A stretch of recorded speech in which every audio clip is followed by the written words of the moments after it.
वक्ते आहेत प्राध्यापक श्री रमेशजी पांडव सर. सरांनी मास्टर्स ऑफ इंजिनिअरिंग केलेले आहे व त्यांनी नुकतेच धाराशिव जिल्हा पाणी व्यवस्थापन या विषयावर आपला थिसिस सबमिट केलेला आहे. तर सर कृपया आम्हाला मार्गदर्शन करावे.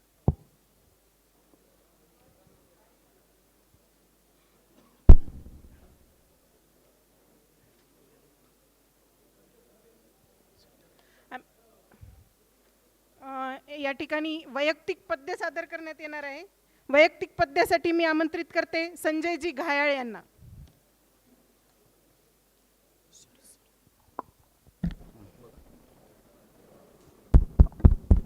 सुरू झालं.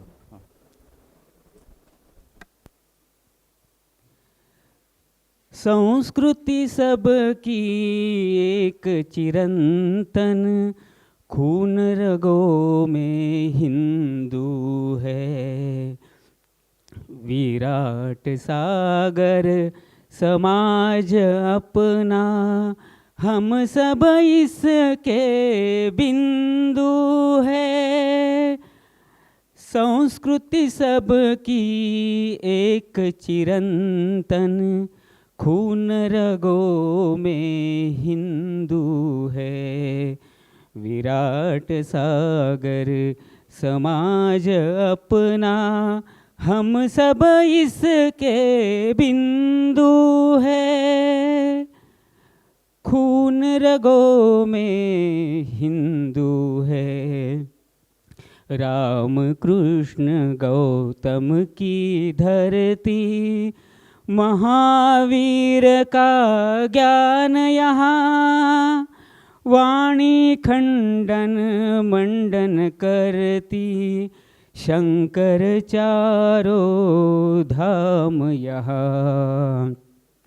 जितने दर्शन राहे उतनी, चिंतन का चैतन्य भरा. पंथ खालसा गुरुपुत्रों की, बलिदानी यह पुण्य धरा. अक्षयवट अगणित शाखाएं, जड़ में जीवन हिंदू है. विराट सागर समाज अपना, हम सब इसके बिंदु है. संस्कृति सबकी एक चिरंतन, खून रगों में हिंदू है. कोटि हृदय है भाव एक है, इसी भूमि पर जन्म लिए. मातृभूमि यह कर्म भूमि यह, पुण्य भूमि हित मरे जिए. हारे जीते संघर्षों में, साथ लड़े बलिदान हुए. काल चक्र की मजबूरी में, रिश्ते नाते बिखर गए. एक बड़ा परिवार हमारा, पुरखे सबके हिंदू है. संस्कृति सबकी एक चिरंतन, खून रगों में हिंदू है. खून रगों में हिंदू है. सबकी रक्षा धर्म करेगा, उसकी रक्षा आज करे. वर्ण भेद मत भेद मिटाकर, नवरचना निर्माण करे. धर्म हमारा जग में अभिनव, अक्षय है अविनाशी है. इसी कड़ी से जुड़े हुए हम, युग से भारतवासी है. थाह थाह जहाँ की महिमा, गहरा जैसे सिंधु है। संस्कृति सबकी एक चिरंतन, खून रगों में हिंदू है। खून रगों में हिंदू है। हरिजन गिरिजन वासी बन के नगर ग्राम सब साथ चले। ऊंच नीच का भाव घटाकर समता के सद्भाव बढ़े। ऊपर दिखते भेद भले हो, जैसे वन में फूल खिले। रंग बिरंगी मुस्कानों से जीवन रस पर एक मिले। संजीवनी रस अमृत पीकर मृत्युंजय हम हिंदू है। संस्कृति सबकी एक चिरंतन, खून रगों में हिंदू है। विराट सागर समाज अपना, हम सब इसके बिंदु है। संस्कृति सबकी एक चिरंतन, खून रगों में हिंदू है। खून रगों में हिंदू है। खून रगों में हिंदू है। Barrister Tilak, barrister Gandhi, barrister Ambedkar यांचा स्वातंत्र्योत्तर काळात वारसा चालवणारी सर्व अधिवक्ता मंडळी, आत्ता आपला विषय हिंदुत्व असा आपल्यासमोर ठेवण्यासाठी मला दिलेला आहे. सुरुवातीलाच मी आशिष जाधवर यांना विशेष धन्यवाद देतो की कोर्टात त्यांनी पहिल्यांदाच उभा केलं मला. आम्ही याच्या आधी तिघं चौघं मिळून केव्हा तरी चर्चा करत असू, फार तर फार कधीतरी 15-20 जण. गेली 3 वर्ष म्हणजे 2015 पासून देशपांडे साहेब इथं बसलेले आहेत. कधी कधी मग त्यांच्याकडे जाऊन बसायचं की ते त्याच्यात काय लिहिले ते जरा समजावून सांगा. असं करता करता आजचा विषय तयार झाला. सुरुवातीलाच एक सांगितलं पाहिजे, एक 2-3 गोष्टी. लहानपणी जेव्हा केव्हा आम्ही संघात गेलो आणि आजही जे कोणी संघात येतात किंवा संघ परिवारात येतात किंवा हिंदुत्वाच्या जवळ जातात, ते कुठलं तरी चांगलं पुस्तक वाचलं म्हणून जात नाहीत. एखादं पुस्तक छान वाटलं, हे आम्हाला आवडलं आणि म्हणून आम्ही या हिंदुत्वाच्या जवळ गेलो, असं कोणी इथं असेल तर हाताच हात वर करा. बिलकुल खोटी गोष्ट आहे. त्यामुळे आत्ताचं जे सगळं सत्र आहे हे जस्ट डमी आहे, करमणूक आहे थोडा वेळ.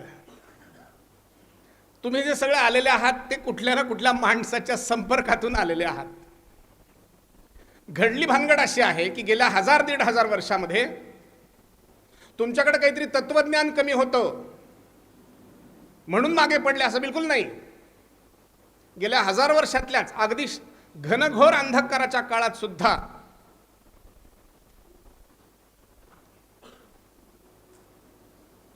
समाज इतका खाली खाली खाली खाली जात राहिला, तेव्हाचा एखादा विद्वान काढला तरी देखील त्याच्या विद्वत्तेचा परिचय देणारी ग्रंथसंख्या कमरा इतकी जाडीची भरते.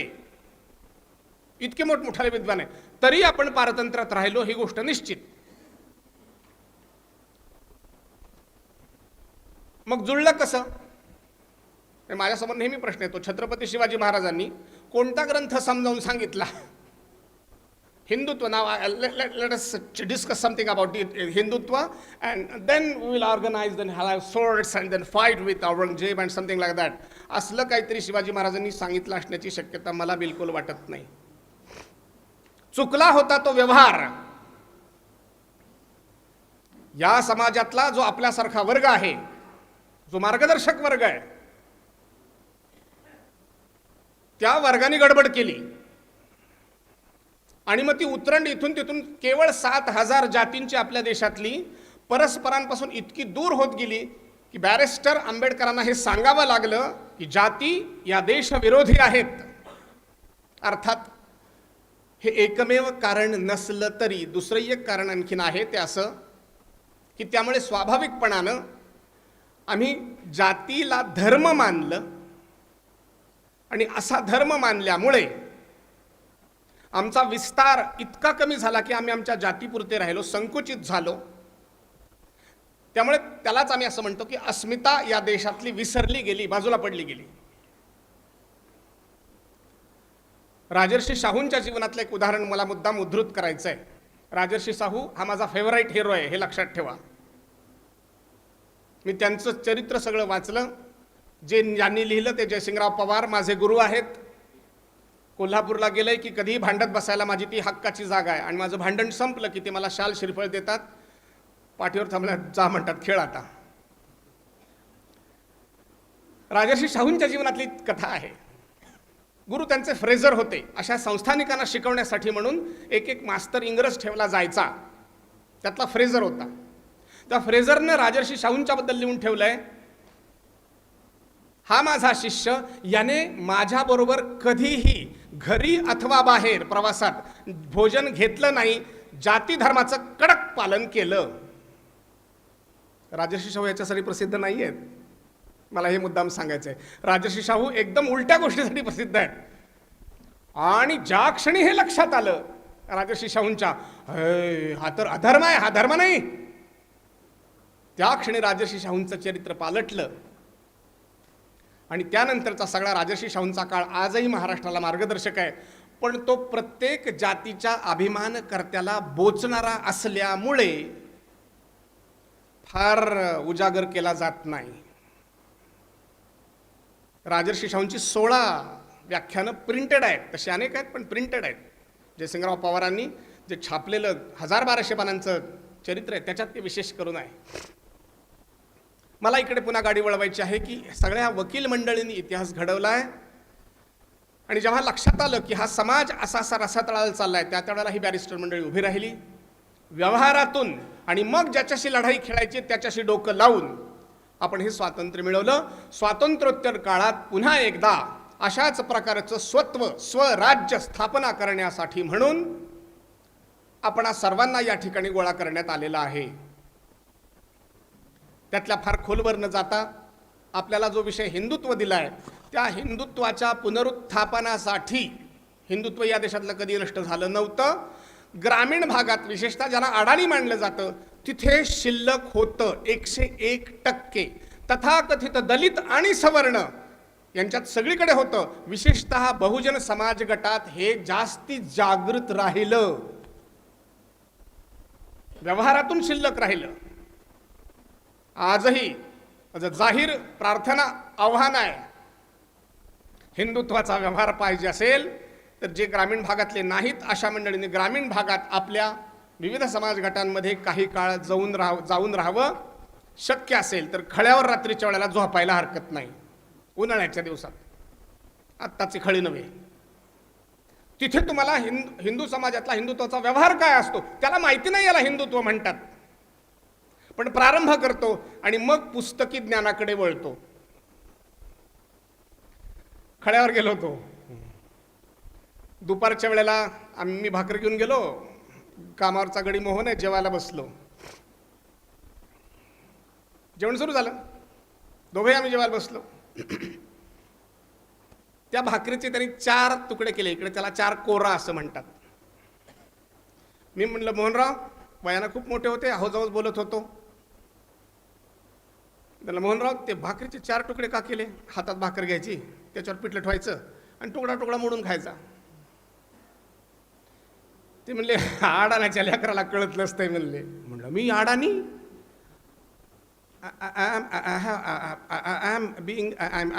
असं करून मी त्यांना समजून सांगायचा प्रयत्न केला की मी इंजिनिअरिंग शिकतोय, आय एम इंजिनिअरिंग स्टुडंट.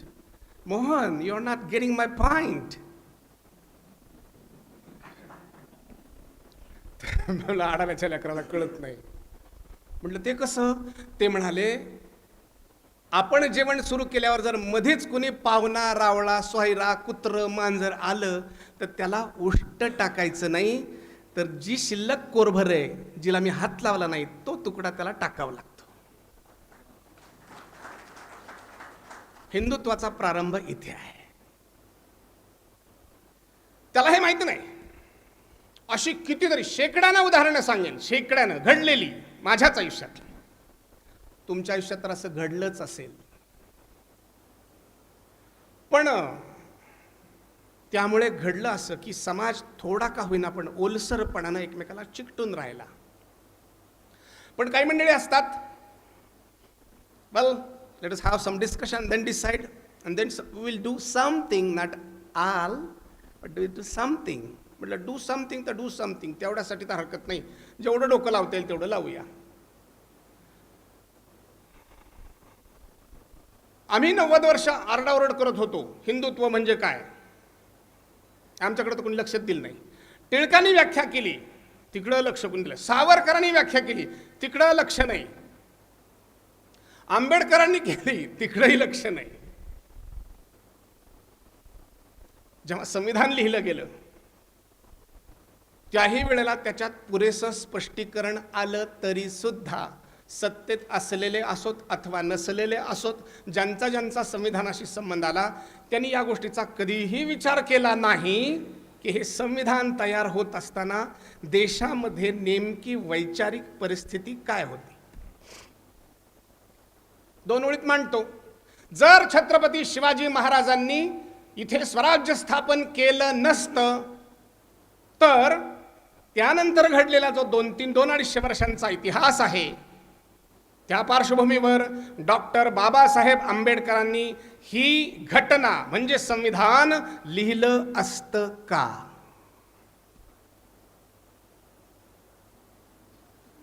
औरंगजेबाचं सरकार तसंच चालू राहिलं असतं, जे की धर्मनिरपेक्ष, कारण सगळ्यात जास्त हिंदू त्याच्या राज्यात आहेत.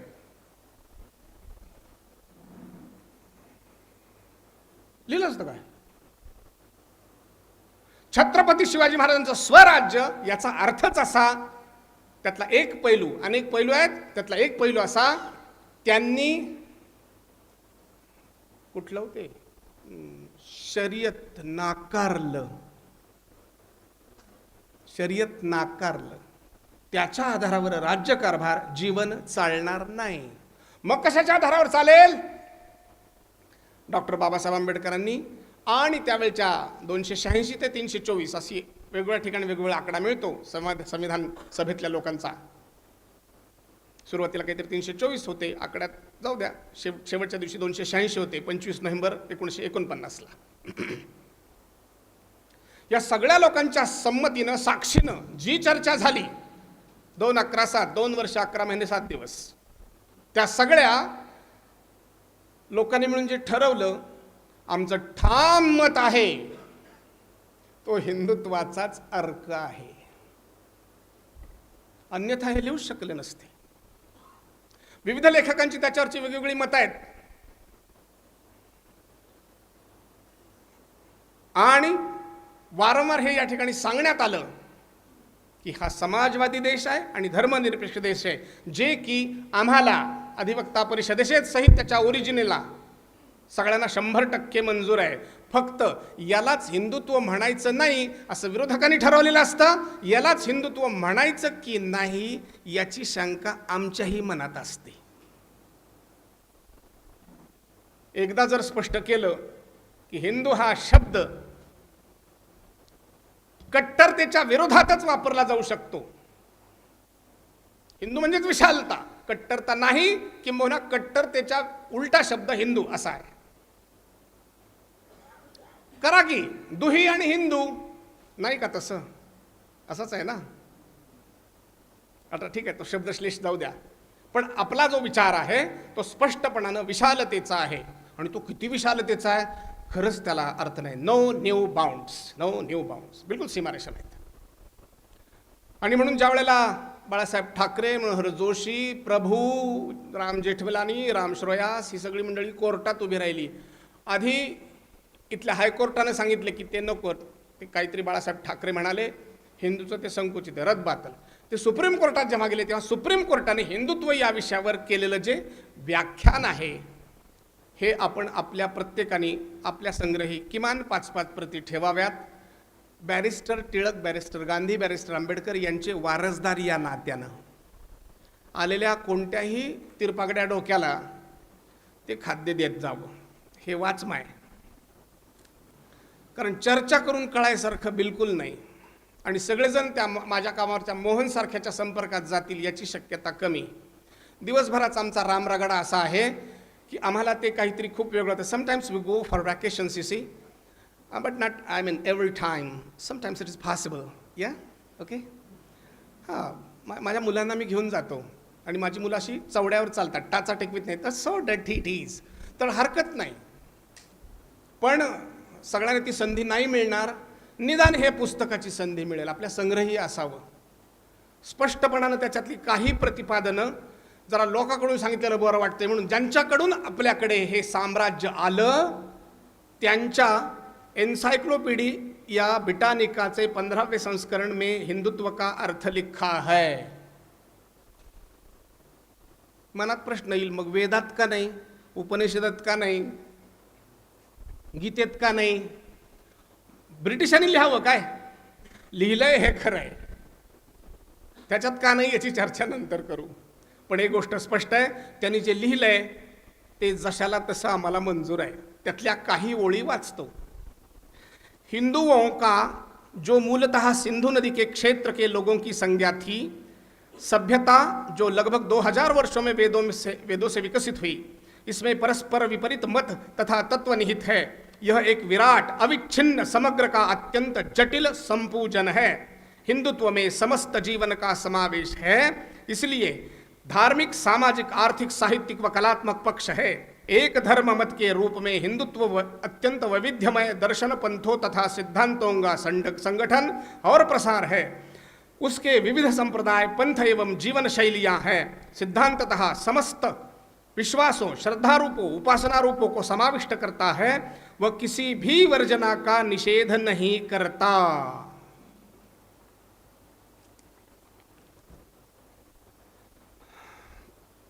मला असं वाटतं 2-3 मुद्दे याच्यात स्पष्ट आहेत. एक, कोणतंही एक मत परमेश्वराकडे जाणारं, परमेश्वराचा वर्णन करणारं आम्हाला मंजूर नाही. हिंदूंना मगाशी जे आमच्या गीतामध्ये म्हटलं, इकडे वारंवार आम्ही लक्ष वेधतो.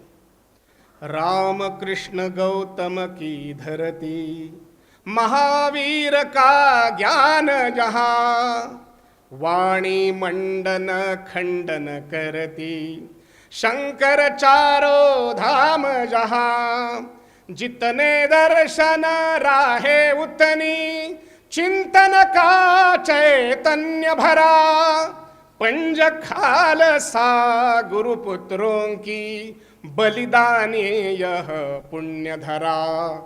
अक्षयवट अगणित शाखाएं, जड़ में जीवन हिंदू है, संस्कृति सबकी एक चिरंतन, खून रगों में हिंदू है, खून रगों में हिंदू है.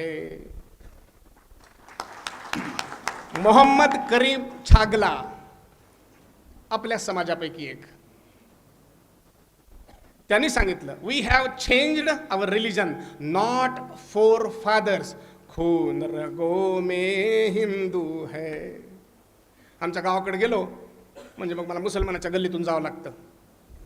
गावाकडे तशीच रचना, म्हणजे माझं लहानपण, माझं बालपण मशिदीत गेलंय आणि आमच्या देवळात मारुतीच्या आम्ही सगळेच खेळलोय. दारात मशीद आहे, थोडं लांब गेल्यावर देवळ लागतं.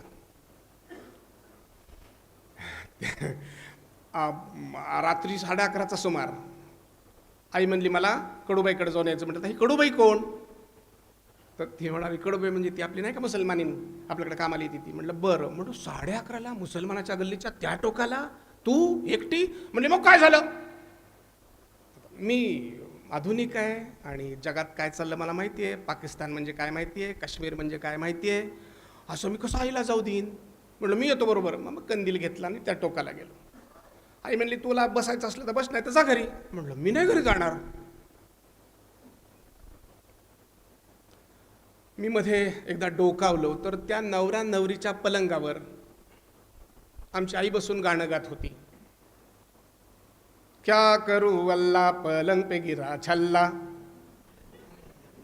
आईला बाहेर आल्यावर विचारलं हे कुठं शिकलीस? त्याला काय शिकायचं म्हणले, कडूबाई नेहमी सांगतीन. मनात भेद नाही. व्याकरण में दोष होगा, अंतःकरण में नहीं. उडुपीच्या शंकराचार्यांचं विधान आहे, व्याकरण में दोष होगा, अंतःकरण में नहीं. ध्यान रखना. आमचे ते कुळगुरू असतात, ते आले गावात म्हणजे मग काही ठिकाणी उपासना घडते. रस्त्यातच कडूबाई साष्टांग नमस्कार, गुरुदेव चहाला यायचं बरं का, नाही तर जाताना तसंच महागल्ल्या भरला तसंच गेलतात. दिस इज हिंदुत्व. आम्हाला नाही कळत हा भेदभाव. माझ्या घराच्या ओट्यावर ते कुठलं विविध प्रकारची मिलनं असतात ना, ईद बकरी काय काय आहे ना सगळं. फक्त बकरी नसते पण मिलन चालतं होतं तिथे.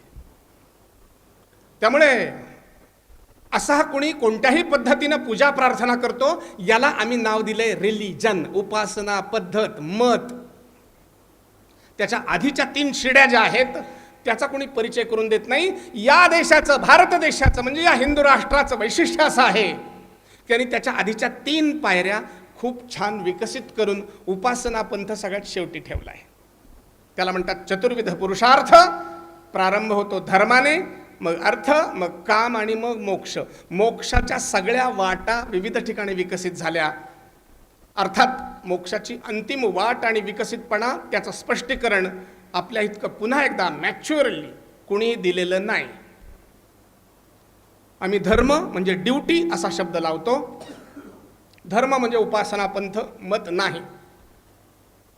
आणि तो धर्म तो आमचा इतका मोठ्या पद्धतीने विकसित झाला की लहान किडा मुंगीपासून ते अंतरिक्षापर्यंत या सगळ्यांचं एनेबलमेंट, समर्थ बनवणं, या सगळ्यांना पुष्ट करणं, त्याला आम्ही हिंदुत्व हे नाव दिलंय. पुन्हा सुरुवात करतो. ओम देव शांती अंतरिक्षग्वम शांती पृथिवी शांतिरापः शांतिरोषधयः शांतिः वनस्पतयः शांतिर्विश्वे देवा शांति ब्रह्म शांति सर्वग्वम शांतिः शांतिरेव शांतिः सामा शांतिरेधि. वनस्पती तीही शांत झाली पाहिजे, पर्यावरण. आणि म्हणून ज्याला विविध प्रकारची झाडं झुडपं माहिती नाहीत त्यानं सावित्रीचं आख्यान जरूर ऐकावं. नवरा जिवंत झाला की नाही आम्हाला माहीत नाही, नेमका मेला होता का तेही माहीत नाही.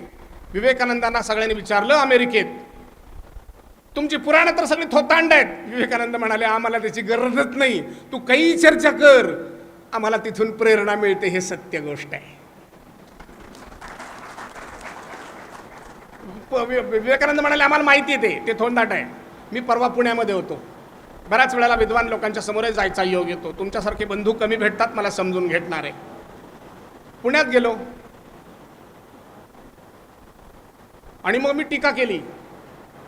टीका अशी केली की रामायणात हनुमानाने 22 मैल उडी मारली, त्या कन्याकुमारीपासून ते कुठपर्यंत खाली श्रीलंकेपर्यंत. शक्य आहे का हे थोतांड आहे. भाषण संपल्यावर एक जण माझ्याकडे धावत आला, तुम्ही आमच्या श्रद्धेला धक्का लावला. म्हटलं त्याच्यासाठीच तर बोललो. तर म्हणलं तुम्ही असं कसं काय म्हणता? म्हणलं 22 मैल उडी कशी मारता येते रे?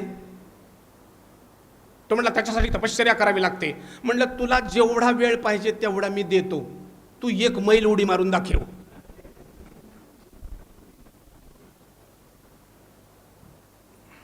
भयंकर चिडला. ऐसा किसी बात करते हैं आप? तो म्हणलं पंडित हो क्या ऐसे बात करते हो? म्हणलं पंडित नाही, पांडव आहे.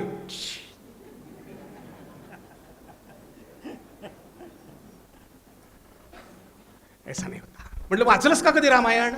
रामायणात असल्या भानगडी नाहीत. मग मुद्दा आला, युअर मंकी गॉड. म्हटलं देऊ का कानाखाली ठेवून? मंकी गॉड कशाचा आलाय? रामानं सांगितलं होतं जर वानरांच्याकडून काम करून घ्यायचं असलं तर आपल्यापैकी 4 चौघांनी तसले थोबाडा लावा. ते काही लोकांनी लावले होते. नाही तर त्यांच्या बायकाचे शेपट कुठे आहेत, बायकाचे तोंड तसे कसे आहेत, लेकरा बाळाचे तसे नाहीत. एकट्या त्या नळ जांबुवंत हनुमंत यांचेच कसे आले तोंड? नाही तर बायका शेपट्यावाल्या पाहिजे होत्या. साड्या कशानेच 3 काही काढता. एक आवाहन या ठिकाणी करतो. माधवराव चितळ्यांनी रामायणावरील प्रवचनं दिली आहेत. ते पुस्तक आपण जरा मुळातून चाळा. या सगळ्या भ्रांतींचं खंडन करून, म्हणून तर तुमच्यासारख्या लोकांच्या उपस्थितीत रामायण महाभारतासारखा ग्रंथ हा epics, great epics of India म्हणून आपल्या देशाला लावला. येडे नव्हते तेव्हाचे लोक. चालते, मला या ठिकाणी जाहीर करू द्या. होय, ईसाई, मुसलमान, ख्रिश्चन, आणखीन जगातल्या कोणत्याही सगळ्या उपासना पंथांना सामावून घेणारं हिंदुत्व आहे. वेगळ्या पद्धतीने सांगतो, आपल्यापैकी प्रत्येकाच्या घरात देवघर असेल. एखादाच असेल की ज्याच्या घरी देवघर नाही. ज्याच्या घरी देवघर नाही आणि देवच नाही, फोटो नाही, मूर्ती नाही, पत्री नाही, दगड नाही, असे हात वर करा. काय नास्तिक लोक आहे हो. सगळ्याच्या घरी आहे. समजा त्याच्यात एक मोहम्मदाचा पत्रा ठेवला, काय अडचण आहे? एक येशूचा पत्रा ठेवला, काय अडचण आहे? चला पुन्हा ग्रामीण भागात जाऊ. बंगालमधलं उदाहरण सांगतो. ख्रिश्चन मिशनरी बंगालमध्ये गेला आणि त्याला सांगितलं our Jesus, he is the only son of that God. ते सगळं झालं. मग ते कथा कीर्तन सगळं संपलं. आपले एक कोळी बंधू होते. ते म्हणले सगळं छान वाटलं, आता काय करू? म्हणले ख्रिश्चन हो. म्हणलं झालं, करून घे, मला काय ख्रिश्चन व्हायचं असतंय ते. त्यानं ते केलं. तू आता हिंदू नाहीस, तू आता हिंदू नाहीस, तू आता हिंदू नाहीस, तू आता ख्रिश्चन झालास, तू आता ख्रिश्चन झालास, तू आता ख्रिश्चन झाला. म्हटलं ठीक आहे, झालं. त्याचं काही पथ्य पाणी व्रत वैकल्य. म्हटलं फक्त गुरुवारी मासे खायचे नाहीत. म्हटलं ठीक आहे. 2 वर्षानंतर पुन्हा या पादऱ्याला असं वाटलं, पादरी is a good word you say, I mean not in a bad sense. त्याला असं वाटलं की आपला शिष्य काय करतोय हे बघावं, म्हणून पुन्हा त्याच्या घरी गेला. गुरुवारचा दिवस. त्याच्या चुलीवर रटा रटा रटा रटा मासे शिजायला लागलेत. तर म्हणलं काय करतोय? म्हणला गप्पा, बसा खाली, आपण दोघं एकत्र जेवण. मी नाही करणार गुरुवारी, मी नाही मासे खा. तर म्हणलं नका खाऊ, मी तुम्हाला कधी म्हणलं मासे खा म्हणून? बसा तर खरी. सगळं झालं. 2 ताटं वाढले. त्यानंतर जे पातेलं शिजत होतं ते त्याने 2 ताटात वाढून घेतलं. त्या पादराच्या समोर खूप मोठी अडचण निर्माण झाली की आपण याला सांगितलं होतं हे व्रत, आणि हात व्रत मोडायला लागला. करायचं काय? मग जेवायला सुरुवात करताना त्याने काय हातात पाणी घेतलं तांब्यातलं आणि त्या ताटावर शिंपडलं, हे मासे नाहीत, हे मासे नाहीत, हे मासे नाहीत.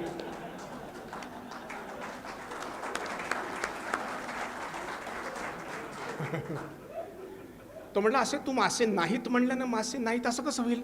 म्हणला मग तू हिंदू नाही, तू हिंदू नाही, तू हिंदू नाही, असं म्हणलं कसं होईल? अरे वाह, खून रगो में हिंदू है, ध्यान रखा. तिथपासून ते विद्वान लोकांपर्यंत अंतरिक्षग्वम शांती, ही पृथ्वी शांती, वयम अमृतस्य पुत्राः. विवेकानंदांनी अमेरिकेत जाऊन जाहीर केलं. समोरचे लोक ते इंग्रज बसलेले होते.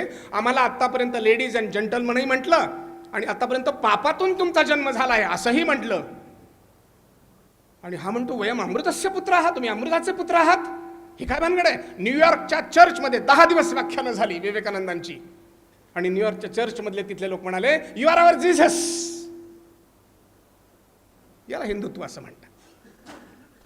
म्हणून व्यापकत्वाच्या अर्थानं जगातल्या सर्व उपासना पद्धती आमच्यात येतातच. त्याही व्यतिरिक्त आम्ही त्याच्या आधी असं म्हटलंय की त्याच्या आधी आमच्या आजूबाजूला असणारा कृमी, कीटक, दगड, शेतीत मातीतले सगळी माणसं, ही सगळीच्या सगळी यांच्यातला जो अंतरात्मा आहे ना, याच्या संबंधात डॉक्टर बाबासाहेब आंबेडकरांनी अनेक ठिकाणी लिहून ठेवलंय. मला ते जरूर तुमच्या निदर्शनाला आणून द्यायचं आहे.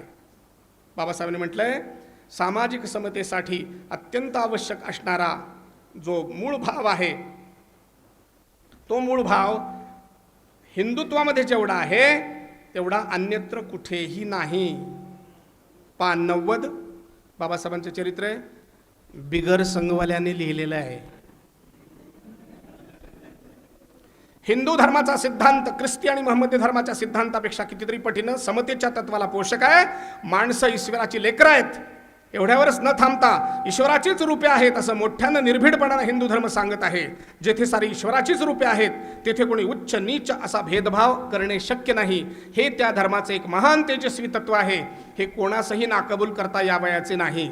समानतेचे साम्राज्य स्थापन होण्यास यापेक्षा दुसरा मोठा आधार सापडणं कठीण दिसतं. हे आंबेडकर म्हणतात.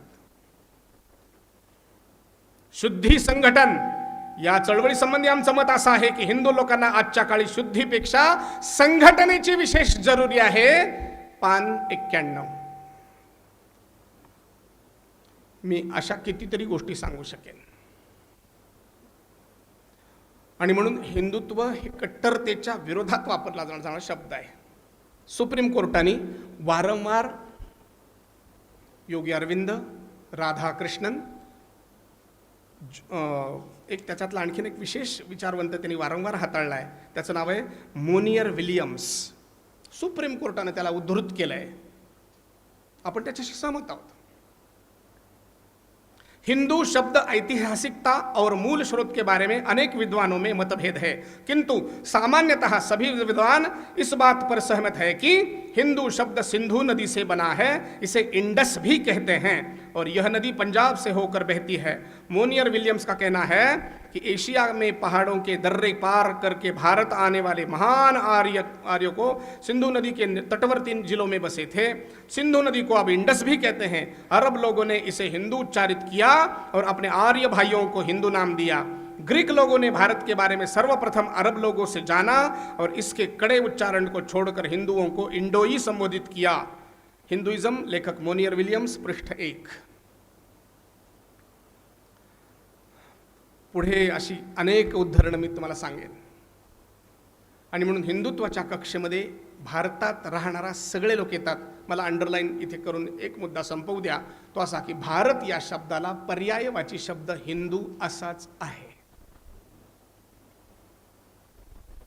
आता मी तुम्हाला प्रश्न विचारतो. भारताच्या सुप्रीम कोर्टात पाठीमागे लिहिलेलं आहे ते संस्कृत वचनच आहे. काय लिहिलं हो? हा, न्याय मम धर्म. त्या LICचं काय वाक्य आहे? हा, योगक्षेमम वहाम्यहम. आता तिथले लोक केव्हा योगा करीत होते? बरं, यष्टीचं ध्येय वाक्य काय आहे?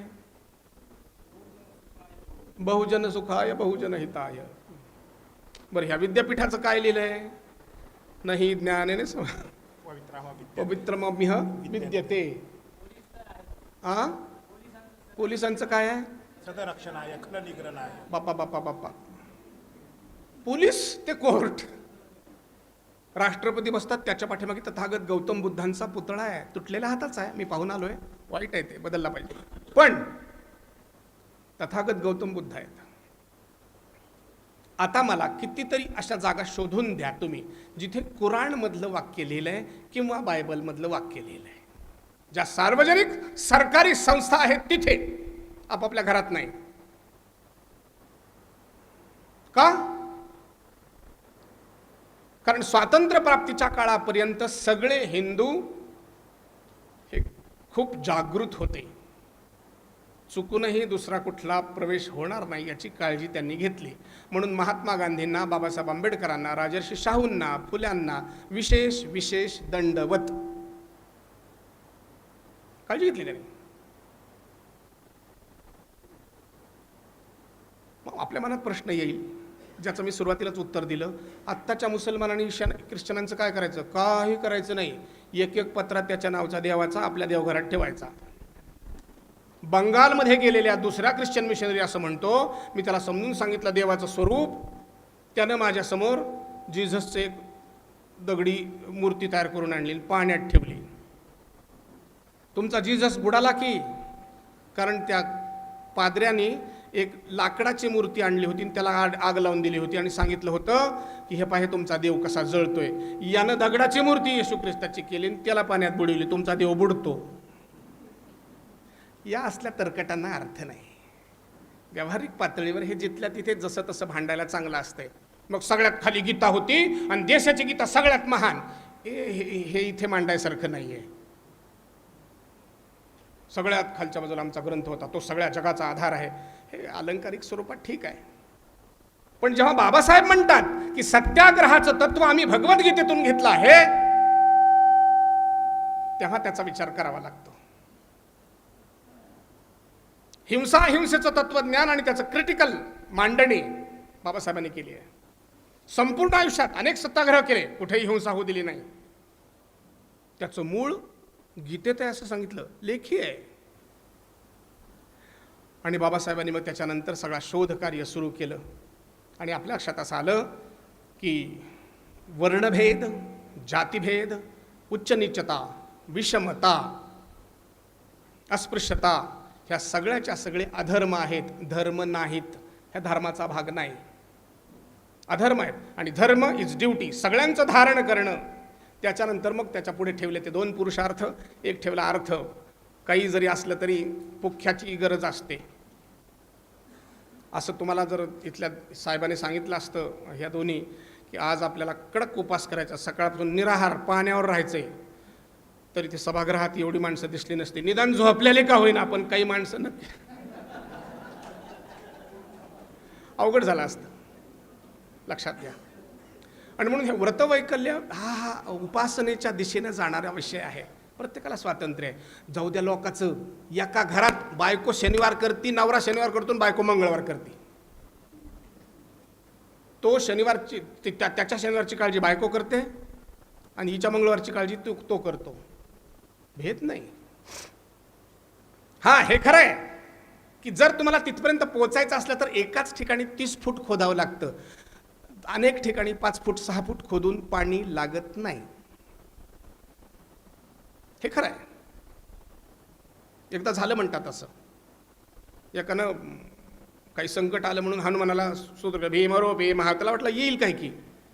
बरं, ते निमा अर्ध होत आलं तर हनुमानानं ताबडतोब गदा उचलले, आपला भक्त संकटात निघाला. निम्या अर्ध्यात आल्यावर यानं गेले की महिषासुरमर्दिनी हो महिषासुरमर्दिनी, ती गेला माघारी.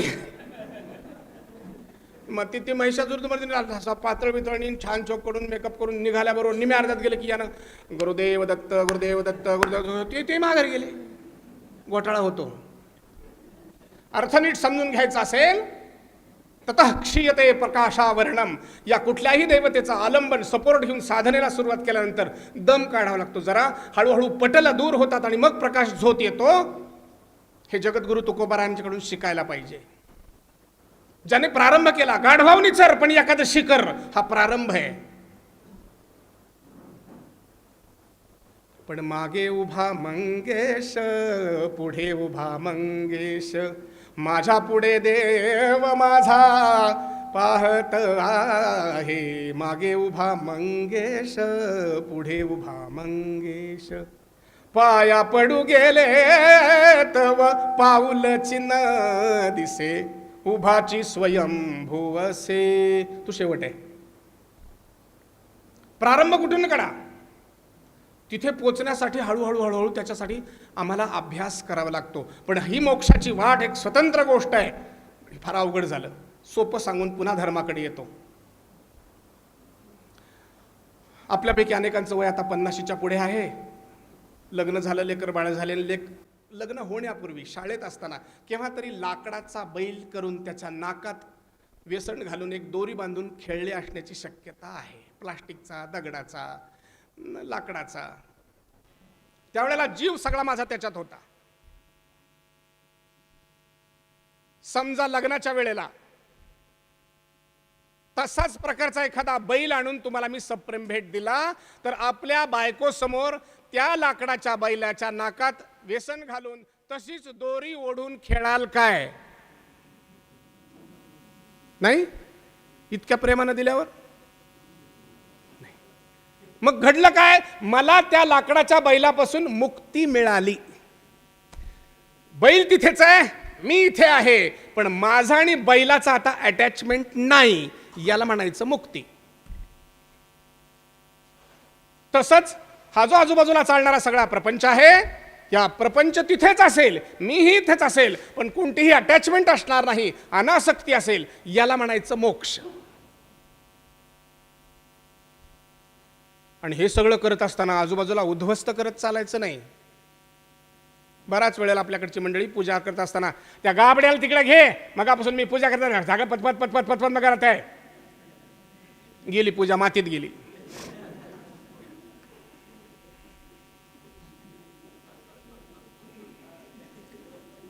लक्षात घ्या, कुछ भी हो, आपल्या बरोबर सगळ्यांना घेऊन चालायचं आहे, तो धर्म आहे.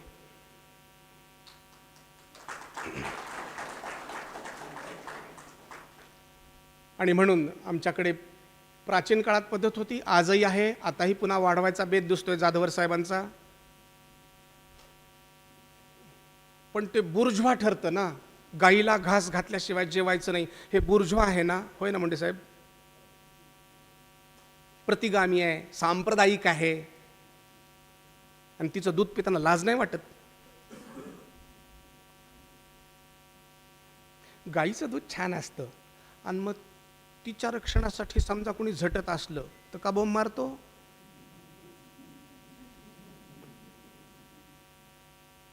आम्ही काय बोंब बोलतो दुसरं? नको आई म्हणू, गाय तर म्हणशील. अरे 48व्या घटनेत तर कलम तर वाचशील. तथागत गौतमापासून ते बाबासाहेब आंबेडकरांपर्यंत चालत आली ही प्रथा. ते तर आम्हाला करायला काय हरकत आहे? शस्त्रांची पूजा करणं, कृतज्ञता व्यक्त करणं, नाही केली तर बिघडत काही नाही, पण केली तर कधीही तुम्हाला तथाकथित जड पदार्थ सुद्धा मदत करतात. कोण सांगतं? Jagdish Chandra Bose, Nobel price winner. आणि म्हणून आमच्याकडे हिंदुत्वाचा हा असा विशाल अर्थ आम्ही घेतलेला आहे. म्हणून मग आम्ही त्याला काय केलं, एक वेगळी चित्र काढलं, जगाला सांगावं लागतं. दिस इज प्रोग्रेसिव्ह अनफोल्डमेंट. पहाटे 4 वाजता हे झाड पाहिलं वेगळं दिसेल, 5 वाजता वेगळं दिसेल, 6 वाजता वेगळं दिसेल, 7 वाजता, 8 वाजता, 12 वाजता वेगळं दिसेल. झाड तिथेच, मी इथेच. प्रोग्रेसिव्ह अनफोल्डमेंट, हळूहळू हळूहळू उलगडत केलंय. असं हे सत्याचं प्रकटीकरण, सत्याचा मार्ग चालणं, ते हिंदुत्व आहे. सत्य काय आहे? म्हणून महात्मा ज्योतिबा फुल्यांनी सुद्धा सार्वजनीन सत्य धर्म असं नाव दिलं आपल्या धर्माला. असं आजूबाजूच्या सगळ्या गोष्टींचं रक्षण करणं, अर्थात मी, माझ्या बाजूला कुटुंब. चला आता गोल फिरायला सुरुवात झाली. सर्क्युलर नाही, स्फेरॉइडल. सर्क्युलर नाही, स्फेरॉइडल सुरुवात केली. आता धागा सुटत नाही, मी गोल मारायला सुरुवात केली. कुटुंब, समाज, आणखीन त्याच्या पलीकडे, असं करत करत मग त्यालाच आम्ही वेगळं नाव दिलं. व्यक्ती, समाज, त्याच्या पलीकडे सृष्टी, परमेष्टी. जरा थोडंसं अवघड करून सांगितलं. व्यष्टी, समष्टी, सृष्टी, परमेष्टी. कुठं बिघडलं? पण त्या भाषेत सांगितलं की बुर्जवा ठरते. कधीतरी एकदा समजावून घेऊ. व्यास, त्याची आई कोळीण आहे आणि बाप हीन कुळातले आहेत. मग वेद कुणाचे? वसिष्ठ रामाचे गुरु हे वेश्यापुत्र आहेत. पांडवांचे गुरु द्रोणाचार्य हे हीन कुळातले आहेत. कोण म्हणतं? बाबासाहेबांचे वडील रामजी आंबेडकर बाबासाहेबांना सांगतात, भीमा, जसा कर्ण आणि द्रोण हीन कुळात जन्मल्यानंतर सुद्धा उच्च पदाला पोचले, तसा तू हो. आणि अशी रांग लावता लावता लावता लावता माझं डोकं फिरलं, माझ्या लक्षातच आलं नाही. संपूर्ण आमचं धर्मग्रंथाचं लिखाण देवाच्या निर्मिती सहित तथाकथित बहुजन समाज आणि दलित समाजातून वर आलेला आहे. कोणाचा आहे हा धर्म? सुप्रीम कोर्टाने त्याला वर्णन केलंय. ये तो गंगा है. गंगेला याप्रमाणे हळूहळू हळूहळू विविध प्रकारच्या नद्या येऊन मिळतात. इतक्या प्रकारचे सुप्रीम कोर्टाच्या निकालातलं वाक्य आहे. इसकी तुलना हम गंगा नदी से कर सकते हैं। छोटे छोटे स्रोतों या नालों के पानी से मिलकर बड़ी नदी बन जाती हैं, बाद में अन्य अनेक नदियों का पानी इसमें मिल जाने से विशाल रूप लेती है। आणि म्हणून गंगेचं उपमा आम्हाला सार्थ ठरते। कितीतरी लोक आले, म्हणून आमची पद्धती आहे, मुद्दा क्रमांक 4 आणि शेवटचा, समन्वय स्वीकार। आधी संघर्ष आहे, त्यानं दिले रट्टे, आपणही दिले, त्यानं खाल्ले, आम्ही खाल्ले, त्यानं कापले, आम्ही कापले, पण कवर कापीत बसेल रात्रंदिवस 24 तास आयुष्यभर कवर कापील? कधीतरी अकबराला म्हणावंच लागेल ना, अरे लोक मला समजून सांगा ना, हे इथले सगळे लोक मारले का जात नाही? माझ्या आजानं भांडला, बाप भांडला, मी कवर भांडू? मला जरा समजून घेऊ द्या हा भारत देश। लोगों को अभी तक पता नहीं ये लोग मरते क्यों नहीं है, ये समाप्त क्यों नहीं होते? कुछ बात है कि ऐसी मिटती नहीं है हस्ती। काय भानगड आहे? अकबराला चर्चा करावी लागली। मग त्याच्या डोक्यात काही दिवस प्रकाश पडला। बाकीचे जे खालचे लोक होते ते म्हणले, हे तुझं डोकं फिरलं, तसं नसतंय, आपलं राज्य कसं राहील? मग तिथंच मिटलं ते दिने इलाही। पण छोटा ट्राय त्यानं केला। पण औरंगजेबाच्या भावानं दाराशिकोनी 52 आमचे उपनिषद ट्रान्सलेट केले, अरब देशात गेले, तिथून परदेशात गेले। आणि ह्या सगळ्याच्या सगळ्या गोष्टी विज्ञानासहित आहेत। म्हणून एक शेवटचं वाक्य उच्चारतो, मग चर्चेला दालन खुलं करतो। संदर्भ पुस्तकं मी काही आणली आहेत मुद्दाम।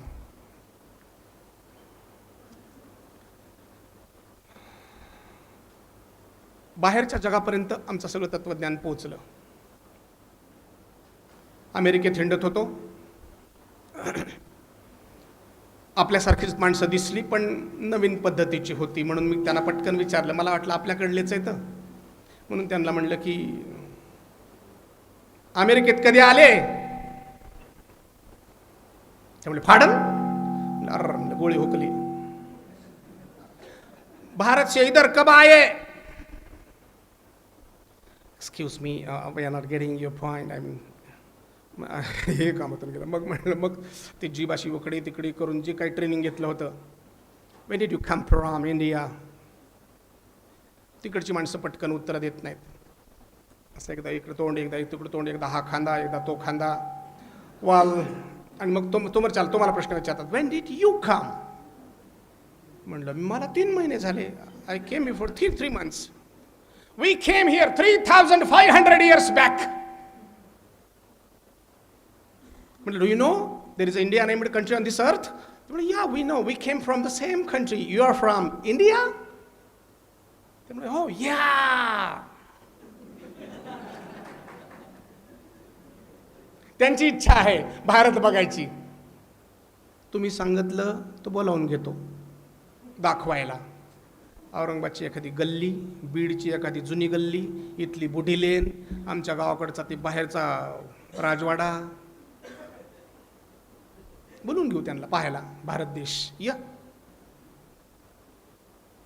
अट मोठ्या देवस्थानाला न्यायचं नाही, मोठ्या प्रदर्शनाच्या ठिकाणी न्यायचं नाही, गावाकडे न्यायचं आणि जुन्या गल्लीत न्यायचं। दिस इज इंडिया दाखवा त्याला। उभा राहायचा नाही 1 मिनिट। का करायचं हे हिंदुत्वाचं पुनर्जागरण? आम्हाला आमच्या गल्लीबोळापासून ते देशापर्यंत आणि नंतर पृथ्वीपर्यंत आम्हाला हे सगळं नीट करायचं आहे। त्याचे स्तर विविध पद्धतीनं आम्हाला नीट करायचे आहेत। ते आधी तुमच्या कानावर घालतो। आम्हाला काय करायचं आहे त्याचे विविध प्रकारचे स्तर या ठिकाणी वर्णन केले आहेत। मला मोठं आश्चर्य वाटतं की त्या लेखकांनी काय करायचे हे पण सांगितलं आहे। हिंदू चिंतन और व्यवहार को मैं 3 स्तरों में आकार पाते देखता हूँ। प्रथम स्तर हिंदुत्व के मर्म भाग का, जो आपण आता मगाशी बोललो, इसमें संपूर्ण चराचर की एकता और मानवीय विविधता में निहित एकता का मौलिक संदेश तथा प्रकृति की विविध रूपता और वैविध्य में निहित एकता एवं धर्म ग्रंथों की अनेकता में निहित एकता का मौलिक संदेश देता है। दूसरा स्तर है आस्थाओं, व्यवहारों और रीति रिवाजों का, जो उसके मूलभूत दर्शन के विपरीत नहीं है, जो उन जनसामान्य की धार्मिक आवश्यकताओं के अनुरूप उभरे हैं, जो कि मर्म भाग के बौद्धिक तत्व को ग्रहण नहीं कर पाते तथा मंदिरों, देवी देवताओं की प्रतिमाओं को, प्रतीकों को द्वारा इस मूल तत्व तथा मर्म भाग को ग्रहण करते हैं। तीसरा स्तर है मिथ्या, अप्रामाणिक लोकाचारों, कर्मकांडों, अंधविश्वासों तथा मिथ्या अवतार बने पाखंडियों और उनके पंथों का। जागृत हिंदुत्व तीसरे स्तर का उन्मूलन करने का प्रयास करेगा। दूसरे स्तर में नई चेतना युक्त प्राणवत्ता का संचार करेगा और प्रथम स्तर को सदा अपने सामने प्रेरणा के रूप में रखेगा। संघाच्या कार्यक्रमात असल्या प्रकारच्या हिंदुत्व ग्रहण करण्यासाठी गेलेल्या एकंदर केसेस आहेत 15।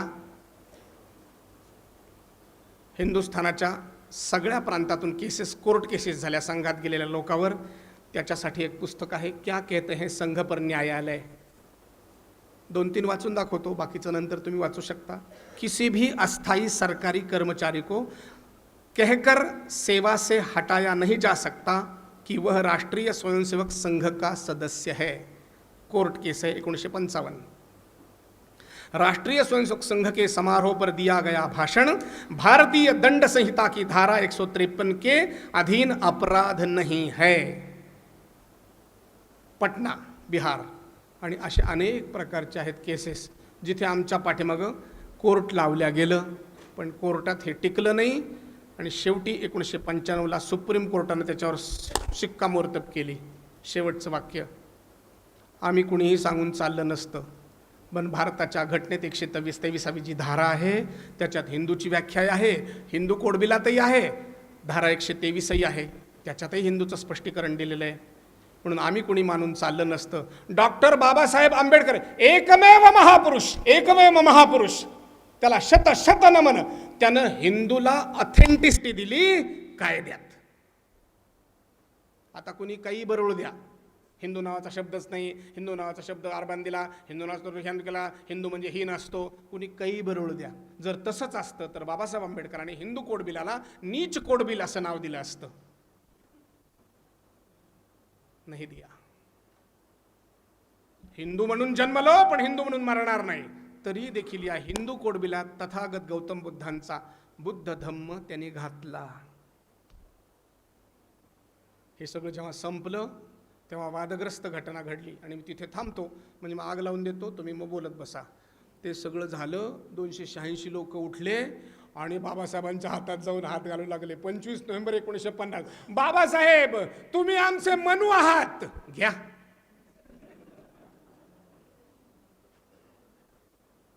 छापिले माझ्याजवळ आणि हे जिथं छापले त्याचा पत्ता वाचतो आणि मग प्रश्नोत्तरासाठी दालन करू। संविधान सभेतील वादविवाद, संपादक प्रदीप गायकवाड, समता प्रकाशन, दीक्षाभूमी संदेश, डॉक्टर बाबासाहेब आंबेडकर उड्डाण पूल सुद्धा सोडलेला नाही, लष्करी बाग, नागपूर। मला असं वाटतं की सगळ्या गोष्टी स्पष्ट आहेत। बाबासाहेबांनी ज्या कठोरपणानं आम्हाला मदत केली, पता नहीं साला इतना ग्रेट आदमी क्या क्या किए करे उसके लिए। त्याने सांगितलं जाती मनुपूर्वीही होत्या, त्यानं त्याचा फक्त समर्थक होता। आणि पुढचं वाक्य तर अजून भयानक आहे, समाजात आग लावणारं तेवढं आग लावून टाकतो, मग मला आपल्याला काय करायचं, काही होऊ पुढं। तो म्हणतो जाती ब्राह्मणांनी केल्या नाही, त्याच्या पुढचं त्यांचं वाक्य, कारण ते त्यांच्या क्षमतेच्या बाहेरचे होते।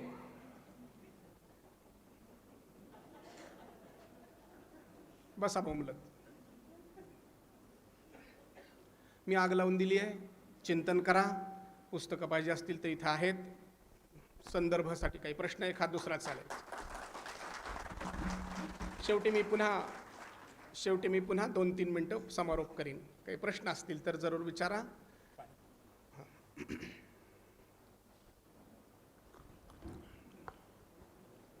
पांडवजी, अलीकडच्या काळामध्ये हिंदू विचारधारेला मान्यता सगळीकडून मिळते असं दिसतंय, परंतु लोक त्याच्यामध्ये काही भेद करतात। आता शशी थरूरांचं पुस्तक आलंय व्हाय आय एम हिंदू, त्याच्यामध्ये त्यांचं असं म्हणणं आहे की हिंदुइझम इज डिफरंट आणि हिंदुत्व हे वेगळं आहे। तर त्या संदर्भात जरा आपण, खरं म्हणजे सुरुवातीला मी त्याचं स्पष्टीकरण दिलं, हिंदुत्व काय ते माझ्या गड्याला विचारा। ते स्पष्ट. दुसरं उदाहरण सांगतो हिंदुत्वाचं. शशी थरूर, त्याला थरथर कापून मरू द्या, काळजीच करायची नाही. आपण मैदानात आहेत, ते हवेत आहेत. असे पुस्तकं लिहिल्यानं काही होत नसते. लामकानी नावाचं काम, जिल्हा धुळे.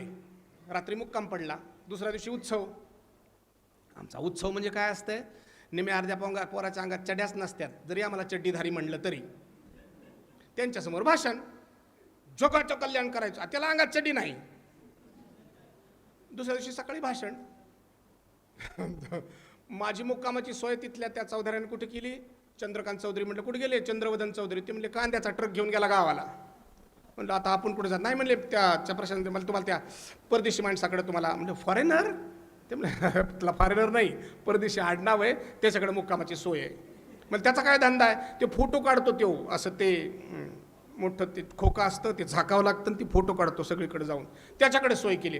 त्याची चंद्रमौळी झोपडपट्टी व ती वरचा चंद्र सरळ दिसत होता. जेवण उत्तम, भोजन एकदम उत्तम. कार्यक्रम संपला, बाहेर खाट्यावर येऊन बसलो. मी हळूच त्याला विचारलं, बऱ्याच बाकीच्या गप्पा झाल्या. मी त्याला म्हटलं, का हो, माझ्याकडून तुम्हाला काहीही मिळणार नसताना तुम्ही मला इतकं उत्तम भोजन का दिलत? त्यानं उच्चारलेलं वाक्य आमचं बलस्थान आहे. तो म्हणला, कोण्या रूपानं देव येऊन जातो हे काय सांगता येतं?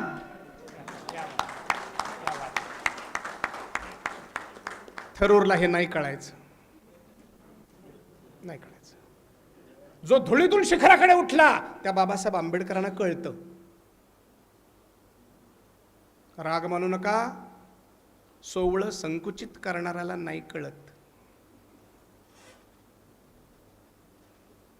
गेली 25 वर्ष, आता उद्याच्या महालक्ष्मीला सुद्धा माझ्या घरी जोडपं कुणी ना तरी उपेक्षित समाजातलं असतं.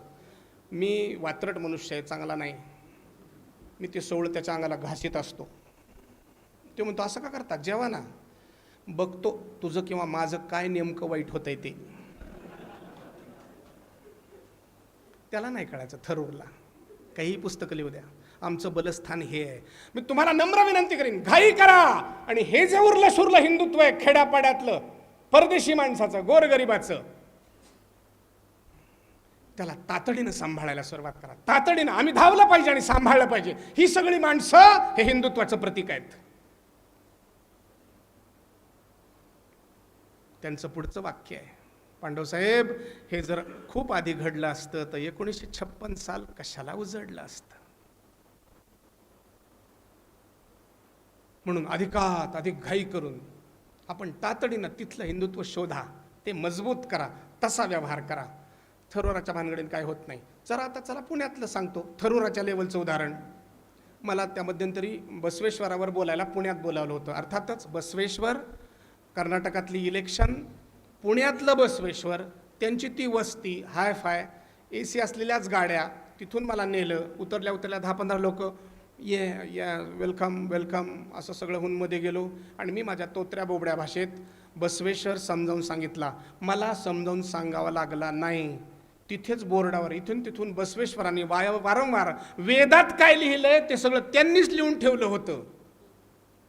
आणि ते वाचूनच त्यांना सांगितलं, आता आपला धर्म कोणता ते तुम्ही ठरवा. आणि समजा एखादा वेगळा धर्म म्हणले, जर मुसलमान आपला आहे, ख्रिश्चन आपला आहे, लिंगायत आपला नाही का?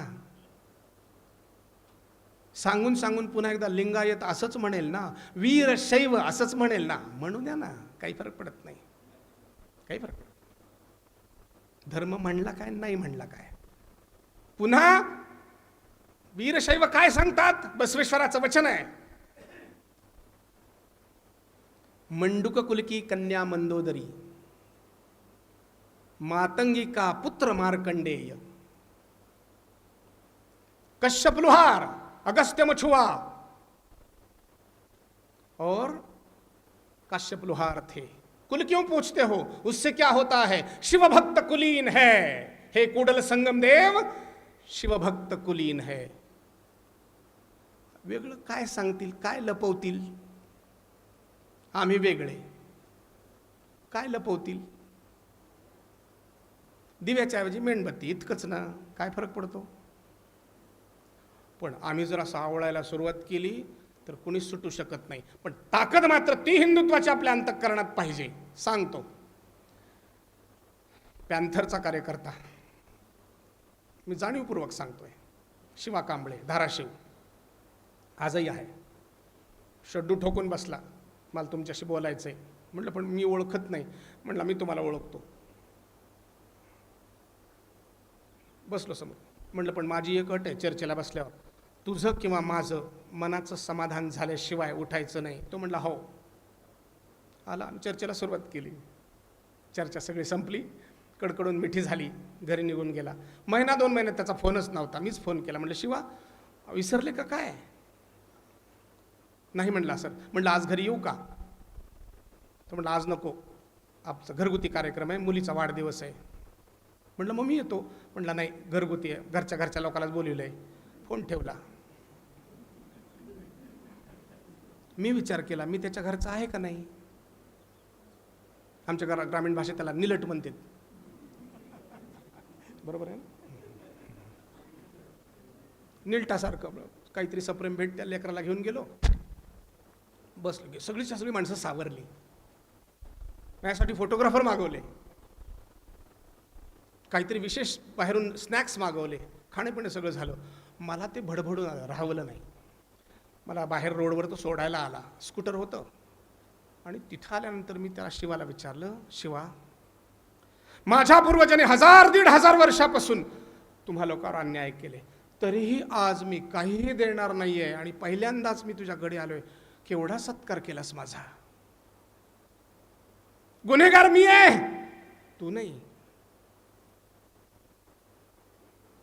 शिवानं मला पुन्हा मिठी मारली. आमच्या अंतःकरणात भूक आहे ती सामाजिक सन्मानाची आहे. तो जर सगळीकडून मिळाला, विषय संपला हो. शशी आकाशातच छान दिसतो. आमची ताकद इथं आहे. थरार त्याच्यामुळे निर्माण होईल आणि तो होतोय. हे शिव्या देणाऱ्यांना कळतच नाही. नुकताच 2-3 दिवसापूर्वी दूरदर्शनवर गेलो होतो. झी 24 तासनं आयोजित केली होती व्याख्या. मी त्या चव्हाणांना सांगितलं, जे सूत्रसंचालक होते, म्हटलं आमचं जाऊ दे, आम्ही तर गरदाडात जायचं कामाचे, पण राहुलजींना म्हणावं तुमचा काँग्रेस पक्ष नष्ट होतोय याचा तर विचार करा. तुम्ही जी बडबड करता त्याचा फायदा आम्हाला मिळतो. तुम्ही काहीतरी प्रचार करता, लोक आम्हाला विचारत येतात की काय RSS सतत. म्हटलं त्यांच्याच बैठका घेतोय. शेवटी आम्हाला आमची परिपाठी म्हणून केंद्र साहेबांसारख्या नेतृत्वाखाली आम्हाला ते जॉईन RSS असे कार्यक्रम घ्यावे लागतात. तमिळनाडूत शाखाच नव्हत्या, 10 वर्ष शाखाच नाही. दरवेळच्या प्रचारकांच्या बैठकीत रिपोर्टिंग तेच, शाखा वाढली नाही. अधिवक्ता परिषद तर लांब राहिलं. एकदा घडली घटना ती कुठली तरी धर्मांतरणाची, आणि संघाचा विषय पुढे आला. संघ धावला आणि 400 पत्र आली संघाच्या कार्यालयात, आम्हाला संघाचं व्हायचंय, करून घेता काय? मी अनेक ठिकाणी असं केलंय. जुने संशोधक हसतील मला, जे कोणी असं म्हणले की आम्हाला संघाचं व्हायचंय, मी वही नेतो, नावं लिहून घेतो, पुढं सह्या घेतो, तुम्ही झाले RSSचे. काय करू? शिरूर धुळे जिल्ह्यातलं. आता मी जेव्हा त्यांना भेटतो, आता ते जिल्हा संघचालक झालेत, ते म्हणतात पांडव काय बदमाश होतो तुम्ही? म्हटलं का हो? अहो असं सदस्यत्व वगैरे काही नसतं, हे आता मला कळते. करू काय? मग बसावं लागतं. आधी सहित घेतली, म्हणजे त्यांना वाटतं हो ठीक आहे, आता संघानं तर आपला स्वीकार केला, मग आता चर्चा करू. मग काय करायचं? काही नाही, शाखेतला झेंडा लावायचा आणि खेळ खेळायचा. खेळाचं नाव काय? मी शिवाजी आहे. आता असं कसा खेळ असतो? खेळ सुरू होतो. ज्याला वाटतं मी शिवाजी आहे, त्यानं त्या जो शिवायला जाणार आहे तो आणि जो पुढे धावणार तो, ह्या दोघांच्या मधून जायचं, म्हणायचं मी शिवाजी आहे. संघ अंगात येणं सुरू झालं. झुला. ज्याला असं वाटतं मी शिवाजी आहे, त्याच्या अंगात संगम राहायला लागला. त्याच्या पाठीमागं मग तानाजी येतो, येसाजी येतो, बाजीप्रभू येतो, नेताजी येतो. मग उरले सुरले लोकांनी सांगितलेले मुसलमानही येतात, तेही भगव्या झेंड्यालाच प्रणाम करतात. आत्ता आज मला इथे बसलेले असतील म्हणून नाव घेत नाही, त्यांचं मला भगव्या झेंड्याच्या विषयीचं, ते रक्षाबंधनाविषयीचं मला विशेष आहे. आमचा एक जमाल शेख म्हणून विस्तारक आहे, अंगावर श्रीरामाची चादर आहे. मशिदीत जायला आणि याला तिकडे बंधन नसल्यामुळे थरूरांना हे कळणं अवघड आहे, ह्यातला भेदाभेद. चतुर्विध पुरुषाच्या सहाय्याने आम्हाला अशा प्रकारची जीवनाची उभारणी करायची आहे आणि जगाला मार्गदर्शक ठरायचं आहे, जगाला मार्गदर्शक ठरायचं आहे. शेवट तुमच्या प्रश्नाच्या उत्तराचा, थायलंडमध्ये गेलो होतो. त्या थायलंडच्या हवाई अड्ड्याचं नाव आहे सुवर्णभूमी हवाई अड्डा. आणि पलीकडे एक मोठं 50 फूट लांब 25 फूट उंच असं एक तैल मोठं ते शिल्प आहे, चित्र नव्हे शिल्प आहे, देवासुर संगमाचं चित्र आहे. आणि तिथे देव एका बाजूला आणि असुर एका बाजूला त्या वासुकी नावाच्या नागाच्या सहाय्यानं घुसळण चालू आहे. वरती विविध प्रकारची 14 रत्न आलेली आहेत, अमृतकुंभही आहे. मला असं वाटतं देवासुर संग्राम या ठिकाणी चांगला घडतो आहे, मंथन होत आहे. या मंथनातून जे पुढे येईल ते येईल. आम्हाला थरूरांची चिंता वाटत नाही. संघविरोधी पुस्तक लिहिलं की समजावं, संघाचा प्रचार झाला. म्हणून मी टीव्हीवर सतत सांगत असतो, Rahul is our brand ambassador. हा, ब्रँड अँबॅसेडर येऊ द्या. आमच्या तोंडाला फेस यायला लागलाय, लोकाला संघात आणू सांभाळायचे कसे. कारण इथं दाखवायसारखं व्रत वैकल्य कर्म कांड काहीच नाही. फक्त इतकंच म्हणायचंय, मी शिवाजी आहे, इतकंच म्हणायचंय. हे थोडंसं अवघड असतं. पुढची वाटचाल ती आपल्या सहवासानं शिकवावी लागते. मला असं वाटतं की वेळ संपली आहे.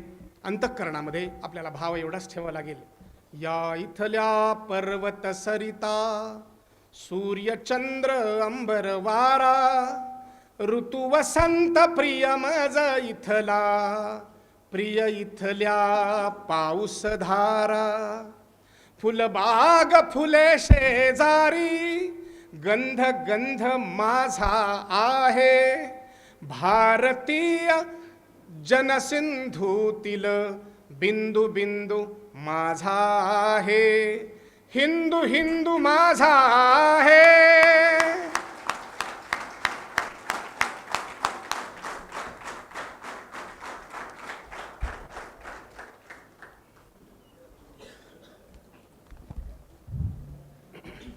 धन्यवाद सर. अत्यंत सोप्या उदाहरणांनी हिंदुत्वाची व्याख्या आमच्या मनात इतकी विस्तारित केल्याबद्दल आपले मनपूर्वक आभार. या इथे आपण एक 5 मिनिटाची विश्रांती घेणार आहोत आणि 5 मिनिटांच्या विश्रांतीनंतर आपण आपल्या समारोप सत्राकडे लगेच वळणार आहोत. कृपया इथेच बसून राहावं, बाहेर जाऊ नये. 5च मिनिटाच्या विश्रांतीनंतर आपण समारोप सत्र पुन्हा सुरू करणार आहोत.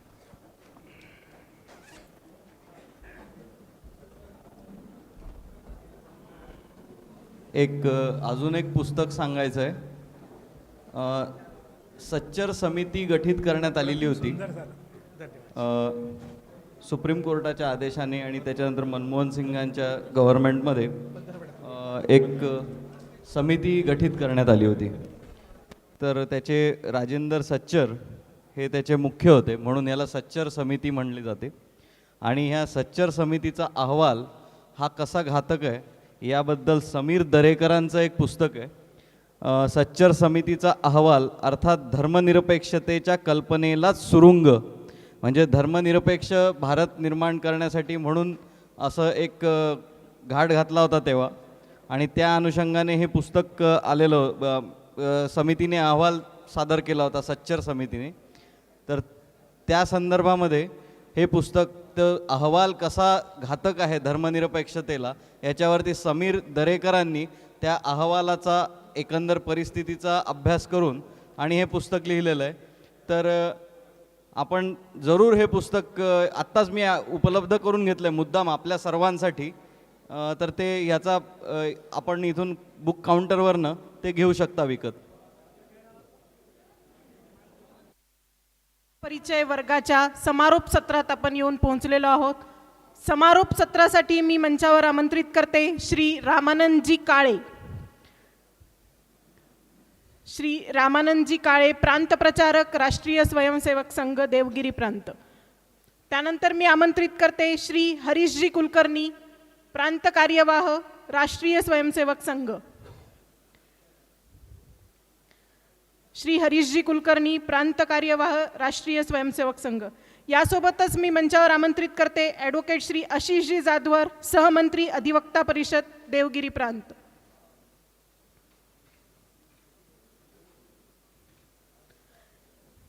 यानंतर मी श्री रामानंदजी काळे यांना अशी विनंती करते की त्यांनी आम्हाला समारोपपर मार्गदर्शन करावं.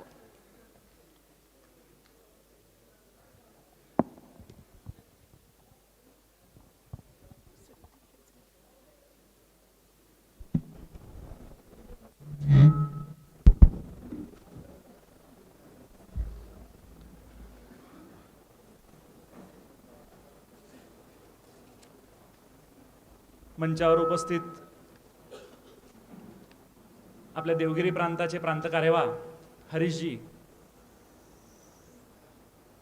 आपल्या अधिवक्ता परिषदेचे प्रांत सहमंत्री आशिषजी जाधवर आणि वेगवेगळ्या जिल्ह्यातून आलेले मराठवाडा आणि खानदेश आणि नगर जिल्हा असे अधिवक्ता परिषदेचे कार्यकर्ता बंधू आणि माता भगिनींनो, खरं म्हणजे 3 सत्र इतके सुंदर झालेत की वेगळा समारोप करण्याची गरज नाहीये. सुंदर जेवण झाल्यानंतर परत काही पाहिजे का असं विचारलं तर सगळेजण म्हणतात नको, जेवण चांगलं झालेलं आहे. तसं समारोपाची आवश्यकता आहे का? तर एक पायंडा म्हणून समारोप करायला पाहिजे. जसं प्रास्ताविक केलं थोडक्यात, तसं समारोप पण थोडक्यात असं आता टाइम टेबल मध्ये टाकलेलं आहे आणि त्याच्यामुळे मी उभा आहे आणि त्याच्यामुळे सर्वांचं अभिनंदन करावं असं वाटतं की सगळेजण आवर्जून वेळ काढून आपण या अभ्यास वर्गाकरता परिचय वर्ग, विचार परिचय वर्ग, तर अशाला आपण उपस्थित झालो आणि म्हणून सगळ्यांचं अभिनंदन. म्हणून आपण एका चांगल्या विचारांशी, चांगल्या संघटनेशी हे आपण बांधलो गेलेलो आहोत आणि म्हणून हा विचार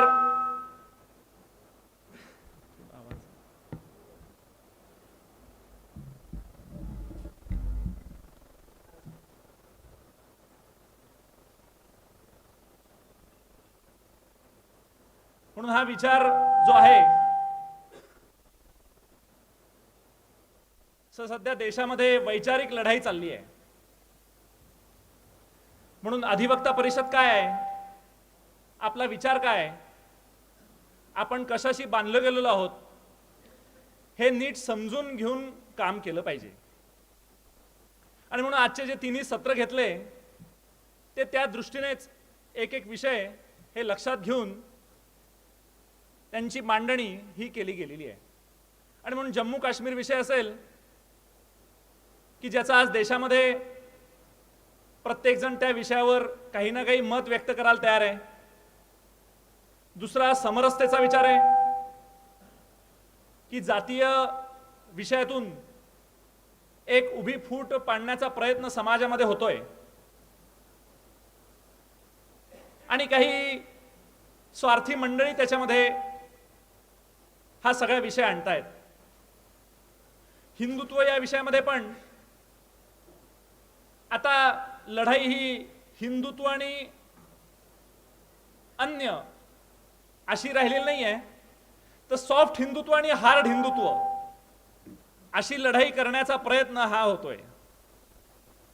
आणि म्हणून आम्हाला सॉफ्ट हिंदुत्व मान्य आहे, संघाचं हार्ड हिंदुत्व आहे ते आम्हाला मान्य नाही. अशा तऱ्हेने वैचारिक संभ्रम हा एका तऱ्हेने देशामध्ये निर्माण करण्याचा प्रयत्न होतोय. म्हणून हे सगळे विचार आपण जरा नीट समजून घेतले पाहिजे. आणि आपण समाजामध्ये एक वाहक आहोत आणि म्हणून अधिवक्ता परिषदेची पण स्थापना जी आली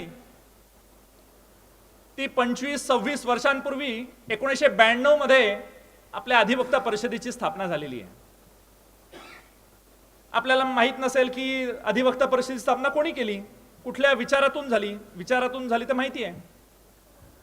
परंतु दत्तोपंत ठेंगडी नावाचे संघाचे प्रचारक या सगळ्या स्थापनेच्या प्रक्रियेमध्ये होते. संघाची विशेषता आहे की संघ काम कोण करतं हे काही दिसत नाही. वातावरण तर देशामध्ये तयार होतंय चांगलं, परंतु हे वातावरण करतं कोण हे मात्र कळत नाही. आणि त्याच्यामुळे सगळ्यांमध्ये याच्याबद्दलची उत्सुकता असते. जसं सगळ्यांना आज RSS माहिती आहे,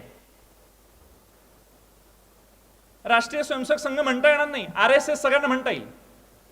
पण RSS कोणी सुरू केलं तर कोणाला सांगता येणार नाही, फार कमी जणांना सांगता येईल. कोणाला हेडगेवार पण म्हणता येत नाही, हेगडेवार म्हणतात. आणि त्याच्यामुळे पण ही डॉक्टर हेडगेवारांची विशेषता होती. आपण संभाजीनगर किंवा मराठवाड्यातले आहोत, त्याच्यामुळे हेडगेवार हॉस्पिटल माहिती आहे सगळ्यांना. पण हे डॉक्टर हेडगेवार म्हणजे संघाचे स्थापन करते आणि कुठल्या परिस्थितीत त्यांनी संघ सुरू केला हे मात्र फार क्वचित जणांना माहीत असेल. ती आपली पद्धती पण नाही, कारण आपल्याकडे व्यक्तीचा गवगवा नाहीये, आपल्याकडे व्यक्तीचा जय जयकार पण नाहीये. तुम आगे बढ़ो हम तुम्हारे साथ है वगैरे वगैरे ज्या समाजामध्ये घोषणा चालतात त्या घोषणा आपल्याला इथे दिसणार नाहीत या विचार प्रवाहामध्ये. आणि म्हणून हा विचार प्रवाह काय आहे, हा विचार प्रवाह काय आहे,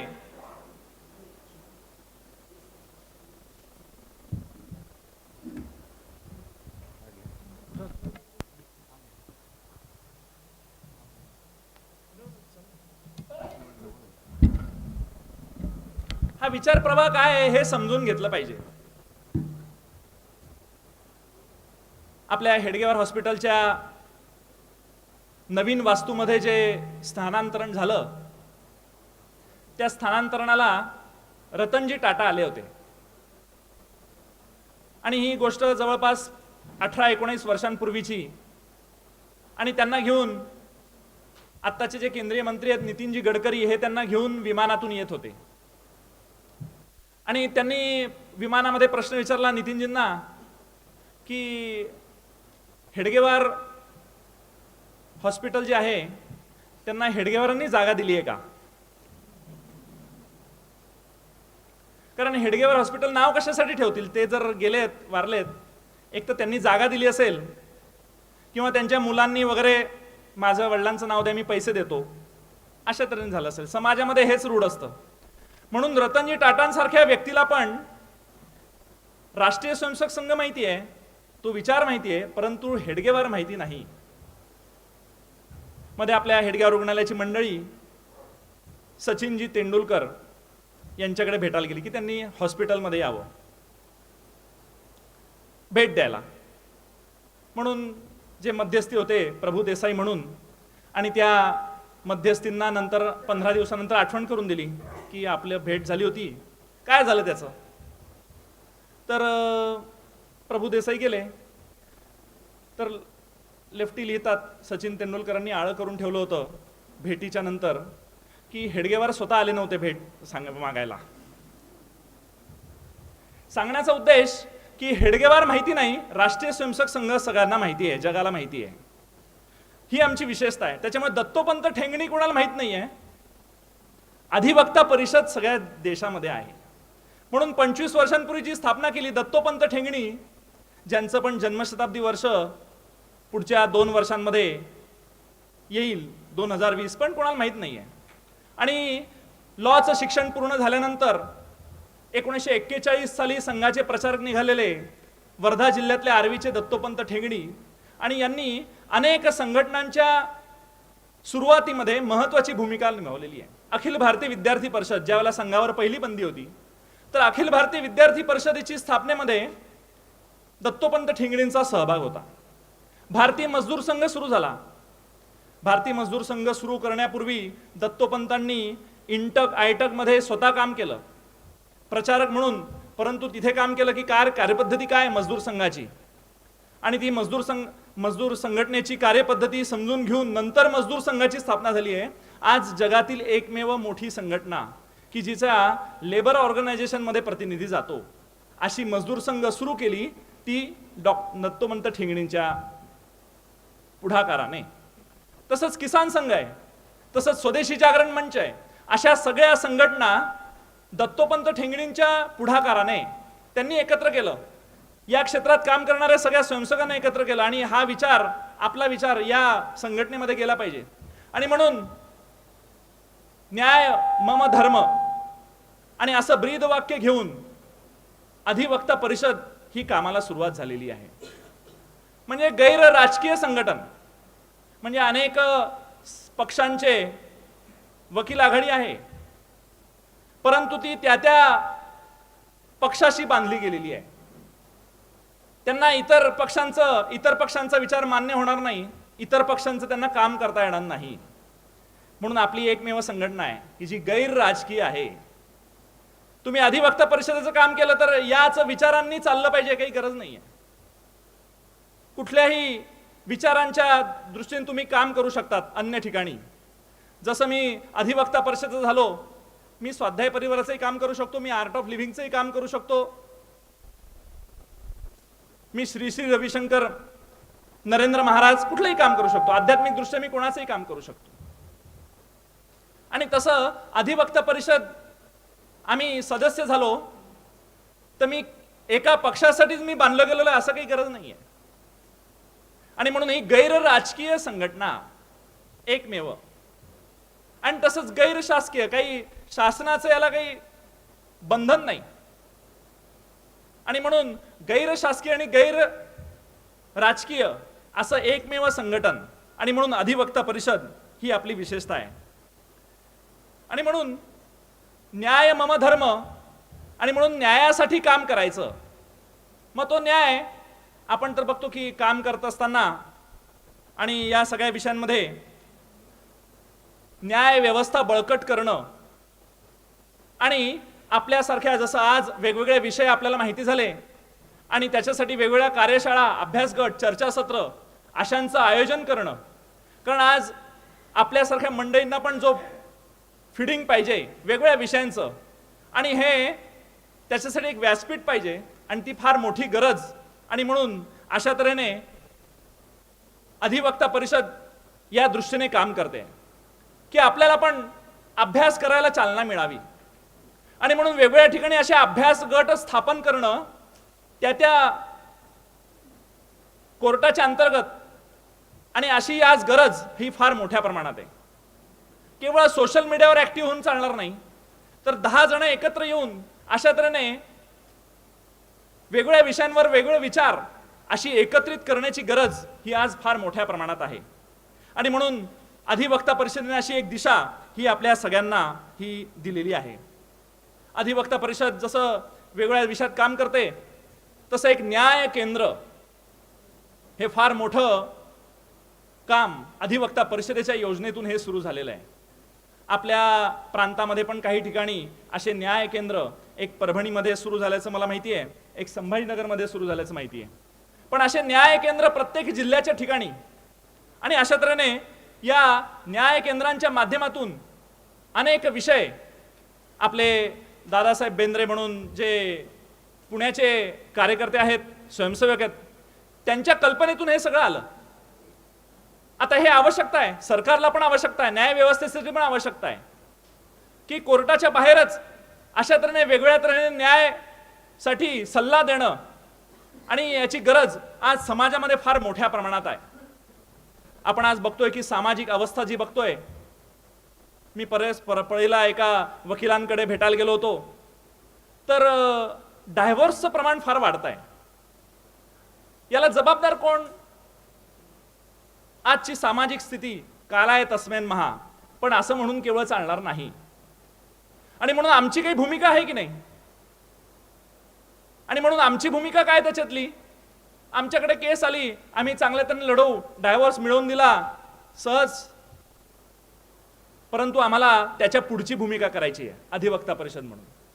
आणि म्हणून अशा तऱ्हेने कौटुंबिक स्वास्थ्य टिकवण्यासाठी, म्हणजे मे मध्ये लग्न होतं, जून महिना जातो आणि जुलैमध्ये नोटीस येते डायव्होर्सची, अशा केसेस आहेत. आपण सगळेजण ते फार मोठ्या प्रमाणात बघतो आहोत. आणि म्हणून या सामाजिक स्वास्थ्यासाठी आणि म्हणून मोठ्या प्रमाणात सामाजिक स्वास्थ्य टिकावं, कौटुंबिक स्वास्थ्य टिकावं आणि म्हणून मोठी भूमिका ही आपल्याला करायची आणि ती सहजपणे आपल्याला करता येणार आहे, बसल्या जागी करता येणार आहे. फक्त आपली दृष्टी विकसित झाली पाहिजे की मला केवळ प्रोफेशन म्हणून नाही बघायचं आहे आणि म्हणून सामाजिक बांधिलकी म्हणून मला या प्रोफेशनकडे बघायचं आहे. हा धंदा नाही आहे, हा व्यापार नाही आहे.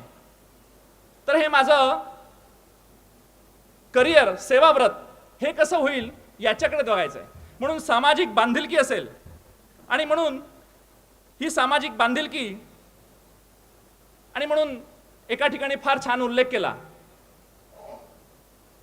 की वकील कोण आहे, ॲडव्होकेट कोण आहे, तर हा सोशल आर्किटेक्ट आहे.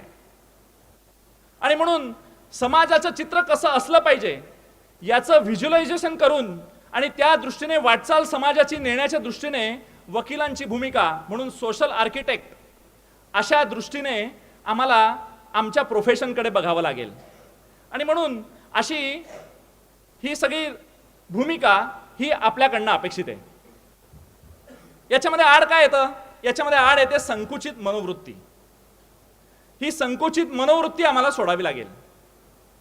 केवळ आमच्याकडेच एक धंदा म्हणून बघितल्यानंतर, प्रोफेशन म्हणून बघितल्यानंतर त्याच्यातल्या काही मर्यादा आहेत, परंतु मला माझ्या व्यवसायाशी पण प्रामाणिक राहायचं आहे आणि मला सामाजिक बांधिलकी सुद्धा ही पार पाडायची आहे. आणि म्हणून ही तारेवरची कसरत आहे. आणि म्हणून ही तारेवरची कसरत असताना ही संकोचित मनोवृत्ती ही आम्हाला सोडावी लागेल. आणि खोट्या प्रतिष्ठा आणि त्याच्यामुळे निर्माण झालेला अहंकार की मी जाणार नाही वगैरे वगैरे छोट्या छोट्या गोष्टींमधला तो अहंकार असतो. आणि म्हणून हा अहंकार पण आम्हाला कमी कसा करता येईल आणि म्हणून कार्यकर्ता दृष्टीने आम्हाला या सगळ्या विषयामध्ये बघावं लागेल. म्हणून अधिवक्ता परिषदेचा कार्यकर्ता, अधिवेक्षा परिषदेचा फक्त सदस्य नाही, तर मी कार्यकर्ता या दृष्टीने माझी मनोभूमिका विकसित करावी लागेल. या सगळ्या विषयांमध्ये आपल्याला माहिती आहे की पाश्चात्य विचार आणि आपल्या संस्कृतीमधला विचार याच्यामध्ये फार फरक आहे. आणि म्हणून व्यक्तीचं मोठेपण आमच्या संस्कृतीमध्ये सांगितलं तर व्यक्तीचं मोठेपण हे त्याच्या पदावर अवलंबून नाही आहे. आम्ही आज इथे सगळे बसलेले एक तर जिल्हा अध्यक्ष, जिल्हा मंत्री किंवा DGP, AGP अशा स्तरातले सगळेजण आम्ही बसलेलो आहोत. व्यक्तीचं मोठेपण कशात आहे? हे AGP, DGP आयुष्यभर आहे का आम्हाला? ते आयुष्यभर नाही आहे, हे काही कालावधीसाठी आहे, हे आम्हालाही कळत आहे. परंतु या पदामुळे माझं मोठेपण नाही आहे, माझं मोठेपण वेगळ्यात कशात तरी आहे, हे आम्हाला शोधता आलं पाहिजे. पाश्चात्य विचार सांगतो मोठेपण पदामध्ये आहे. 1111 अशी संख्या लिहिली. 1111 चारही एक एक आहेत, पण प्रत्येक एकची किंमत वेगळी आहे. पहिल्या एकची किंमत 1000 आहे, दुसऱ्या एकची किंमत 100 आहे, तिसऱ्या एकची किंमत 10 आहे आणि शेवटच्या एकची किंमत 1च आहे. प्रत्येकाची किंमत वेगवेगळी आहे आणि त्याच्यामुळे पदामुळे त्याचं मोठेपण आहे. एकच आकडा आहे पण त्याचं स्थान वेगवेगळं आहे, त्याच्यामुळे त्याचं मोठेपण वेगवेगळं आहे. आमच्या संस्कृतीमध्ये वेगळं सांगितलं गेलंय. पदामुळे तुझं मोठेपण नाही, तुझं मोठेपण तुझ्या वागण्यावर आहे, तुझ्या व्यवहारावर आहे, तुझ्या विचारांवर आहे. तू कसा विचार व्यक्त करतो. चांगल्या परिस्थितीत, सामान्य परिस्थितीमध्ये सगळेजण चांगलंच बोलतात. कठीण परिस्थितीमध्ये कोण कसा बोलतो याच्यावर त्याचं मोठेपण कळत असतं. कठीण परिस्थिती आहे त्याच्यावर कळतं. बसमध्ये जाणारे सगळेच सहप्रवासी असतात आणि हे सहप्रवासी सगळ्यांशी एकमेकांशी बोलत असतात. शेंगदाणे घेतले तर 4 शेंगदाणे बाजूच्याला देतात, पाणी देतात वगैरे वगैरे, गप्पा मारतात, तो कुठला आहे, तू कुठला आहे वगैरे वगैरे वगैरे. सामान्य परिस्थिती असते, बस पण चांगली चालली असते, पाहिजे त्या वेळात आपण पोहोचत असतो आणि त्याच्यामुळे सगळेजण सहप्रवासी असतात. अपघात झाल्यानंतर कळतं स्वभाव कसा आहे. अपघातापर्यंत काही कळत नाही. अपघात झाल्यानंतर कळतं की त्या शेजारच्याच पायावर पाय ठेवून मी लवकर कसा बाहेर पडेल याच्यातून. आणि म्हणून सामान्य परिस्थितीमध्ये सगळे चांगलेच असतात. व्यवहार हा कळतो, हा कठीण परिस्थितीमध्ये कळतो. आणि म्हणून कठीण परिस्थितीमध्ये आमचा व्यवहार कसा राहील, काय होईल. आणि म्हणून आमचं मोठेपण हे त्या व्यवहारावर आहे, आमच्या विचारावर आहे, आम्ही कुठल्या दृष्टीने विचार करतो याच्यावर आहे. आणि म्हणून आपण आपल्या संस्कृतीमध्ये बघतो की सगळ्या जयंत्या पुण्यतिथ्या आम्ही साजऱ्या करतो. या सगळ्या जयंत्या पुण्यतिथ्या साजऱ्या करताना कोणाच्या साजऱ्या करतो तो? तर आपण बघितलं की ज्यांनी समाजासाठी, धर्मासाठी, देशासाठी काही ना काही बलिदान केलेलं आहे, काही ना काही सोसलेलं आहे, त्यांचंच आम्ही जयंती पुण्यतिथी साजरी करतो. दुर्दैवाने प्रत्येक महापुरुषाची जयंती पुण्यतिथी आता जातीशी निगडीत होऊन गेलेली आहे. हे दुर्दैव आहे आपल्या देशाचं. परंतु त्या प्रत्येक महापुरुषाने आपल्या जातीसाठी काम केलेलं नाही, त्यांनी देशासाठी काम केलेलं आहे. त्यांनी समाजासाठी, हिंदू समाज त्यांच्या डोळ्यासमोर होता आणि त्याच्यामुळे अशा हिंदू समाजासाठी, देशासाठी, धर्मासाठी त्यांनी काम केलेलं आहे. पण दुर्दैवाने अशी स्थिती निर्माण झाली. म्हणून स्थानानुसार सगळ्या राजांची जयंती पुण्यतिथी सर्व देशभर व्हायला पाहिजे होती, परंतु सगळ्या राजांची होत नाही. फक्त छत्रपती शिवाजी महाराजांची जयंती पुण्यतिथी का होते? सगळ्या राजांची नाही होत. कारण ज्यांनी समाजासाठी काम केलं, देश समोर ठेवला, संकुचित दृष्टिकोन ठेवला नाही, अहंकार ठेवला नाही, अशांना समाज लक्षात ठेवतो. स्वामी विवेकानंदांची 150वी जयंती वर्ष आता काही वर्षांपूर्वी, 5-6 वर्षांपूर्वी झालं. तरुणांपुढे विषय मांडताना स्वामी विवेकानंद कोणाच्या जातीचे होते हो? तरी पण देशभर कसं काय झाली स्वामी विवेकानंदांची जयंती, 150वी जयंती? स्वामी विवेकानंदांनी काय सगळ्यांच्या अकाउंटवर पैसे टाकले होते का 5-5 लाख रुपये, की माझी जयंती 150 वर्षांपर्यंत, 200 वर्षांपर्यंत चालू ठेवा? आणि म्हणून जयंती पुण्यतिथी समाज लक्षात ठेवतो, तो अशा व्यक्तींना लक्षात ठेवतो. आम्ही आज पदावर आहोत, उद्या राहू की नाही सांगता येत नाही. आणि म्हणून पदावर राहणार का नाही राहणार, माझा व्यवहार शुद्ध राहिला पाहिजे, माझे विचार शुद्ध राहिले पाहिजे. आणि म्हणून अशा दृष्टीने माझा विचार आणि माझा व्यवहार हा आमच्या दृष्टीने फार महत्वाचा आहे. अधिवक्ता परिषद आणि राष्ट्रीय स्वयंसेवक संघ अशा तऱ्हेने देशामध्ये एक वेगळं चरित्रवान कार्यकर्ता असा निर्माण करण्याचा प्रयत्न हा अधिवक्ता परिषदेच्या माध्यमातून होतोय. आणि म्हणून अधिवक्ता परिषद ही तुमच्या सगळ्यांच्या माध्यमातून लक्षात येणार आहे. जसा दिवा असतो आणि दिवाच्या बाजूला एक काच ठेवला असतो विझू नये म्हणून, तर दिवा स्पष्ट दिसण्यासाठी म्हणून ती काच स्वच्छ असावी लागते, तर समाजाला दिवा स्पष्ट दिसतो.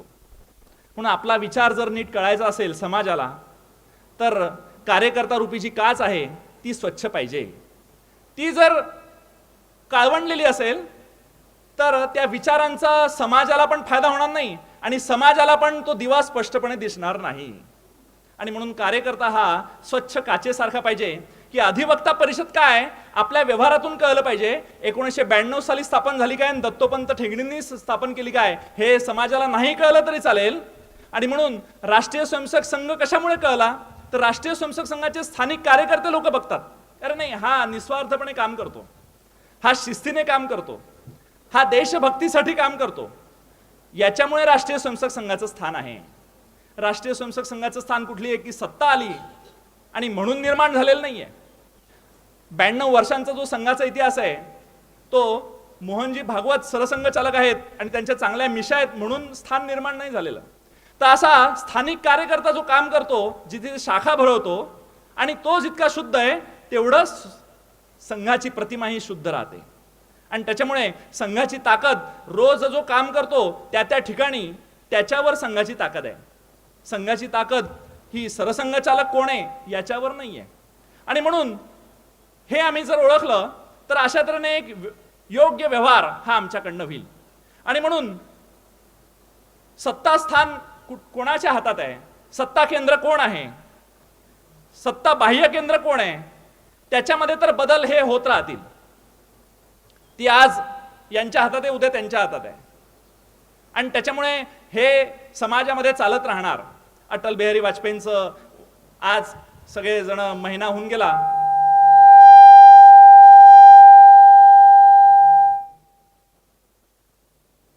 तर अटल बिहारी वाजपेयींच्या या सगळ्या कार्यकाळामध्ये त्यांचं भाषण सरकार येतील सरकार जातील, लोकतंत्र टिकला पाहिजे. आणि तसं सत्ता केंद्र कुठे आहे, सत्ता बाह्य केंद्र कोण आहेत याच्या चर्चेमध्ये न जाता आम्हाला सत्यमेव जयते आणि संविधान याच्याशी एकनिष्ठ राहता आलं पाहिजे. आणि म्हणून अधिवक्ता परिषदेने त्या त्या ठिकाणी संविधान वाचन आणि या संविधान वाचनाचे कार्यक्रम, संविधान पूजनाचा कार्यक्रम आणि ती आधुनिक काळातली भारतीय आधुनिक काळातली गीता अशा तऱ्हेने त्याचा सन्मान हा झाला पाहिजे. आणि म्हणून सत्यमेव जयते करता न्याय मम धर्म या ब्रीदवाक्याने चालून आपण सगळेजण काम कराल अशी अपेक्षा व्यक्त करतो आणि इथे थांबतो.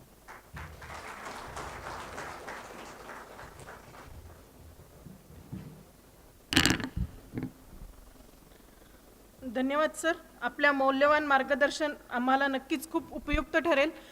यानंतर मी सगळ्या इथे उपस्थित सगळ्या बंधू भगिनींना अशी विनंती करते की त्यांनी कृपया राष्ट्रगीतासाठी उभे राहावे.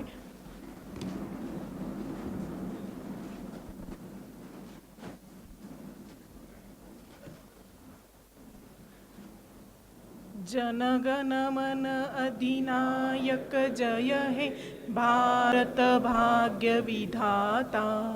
पंजाब सिंध गुजरात मराठा द्राविड उत्कल वंग.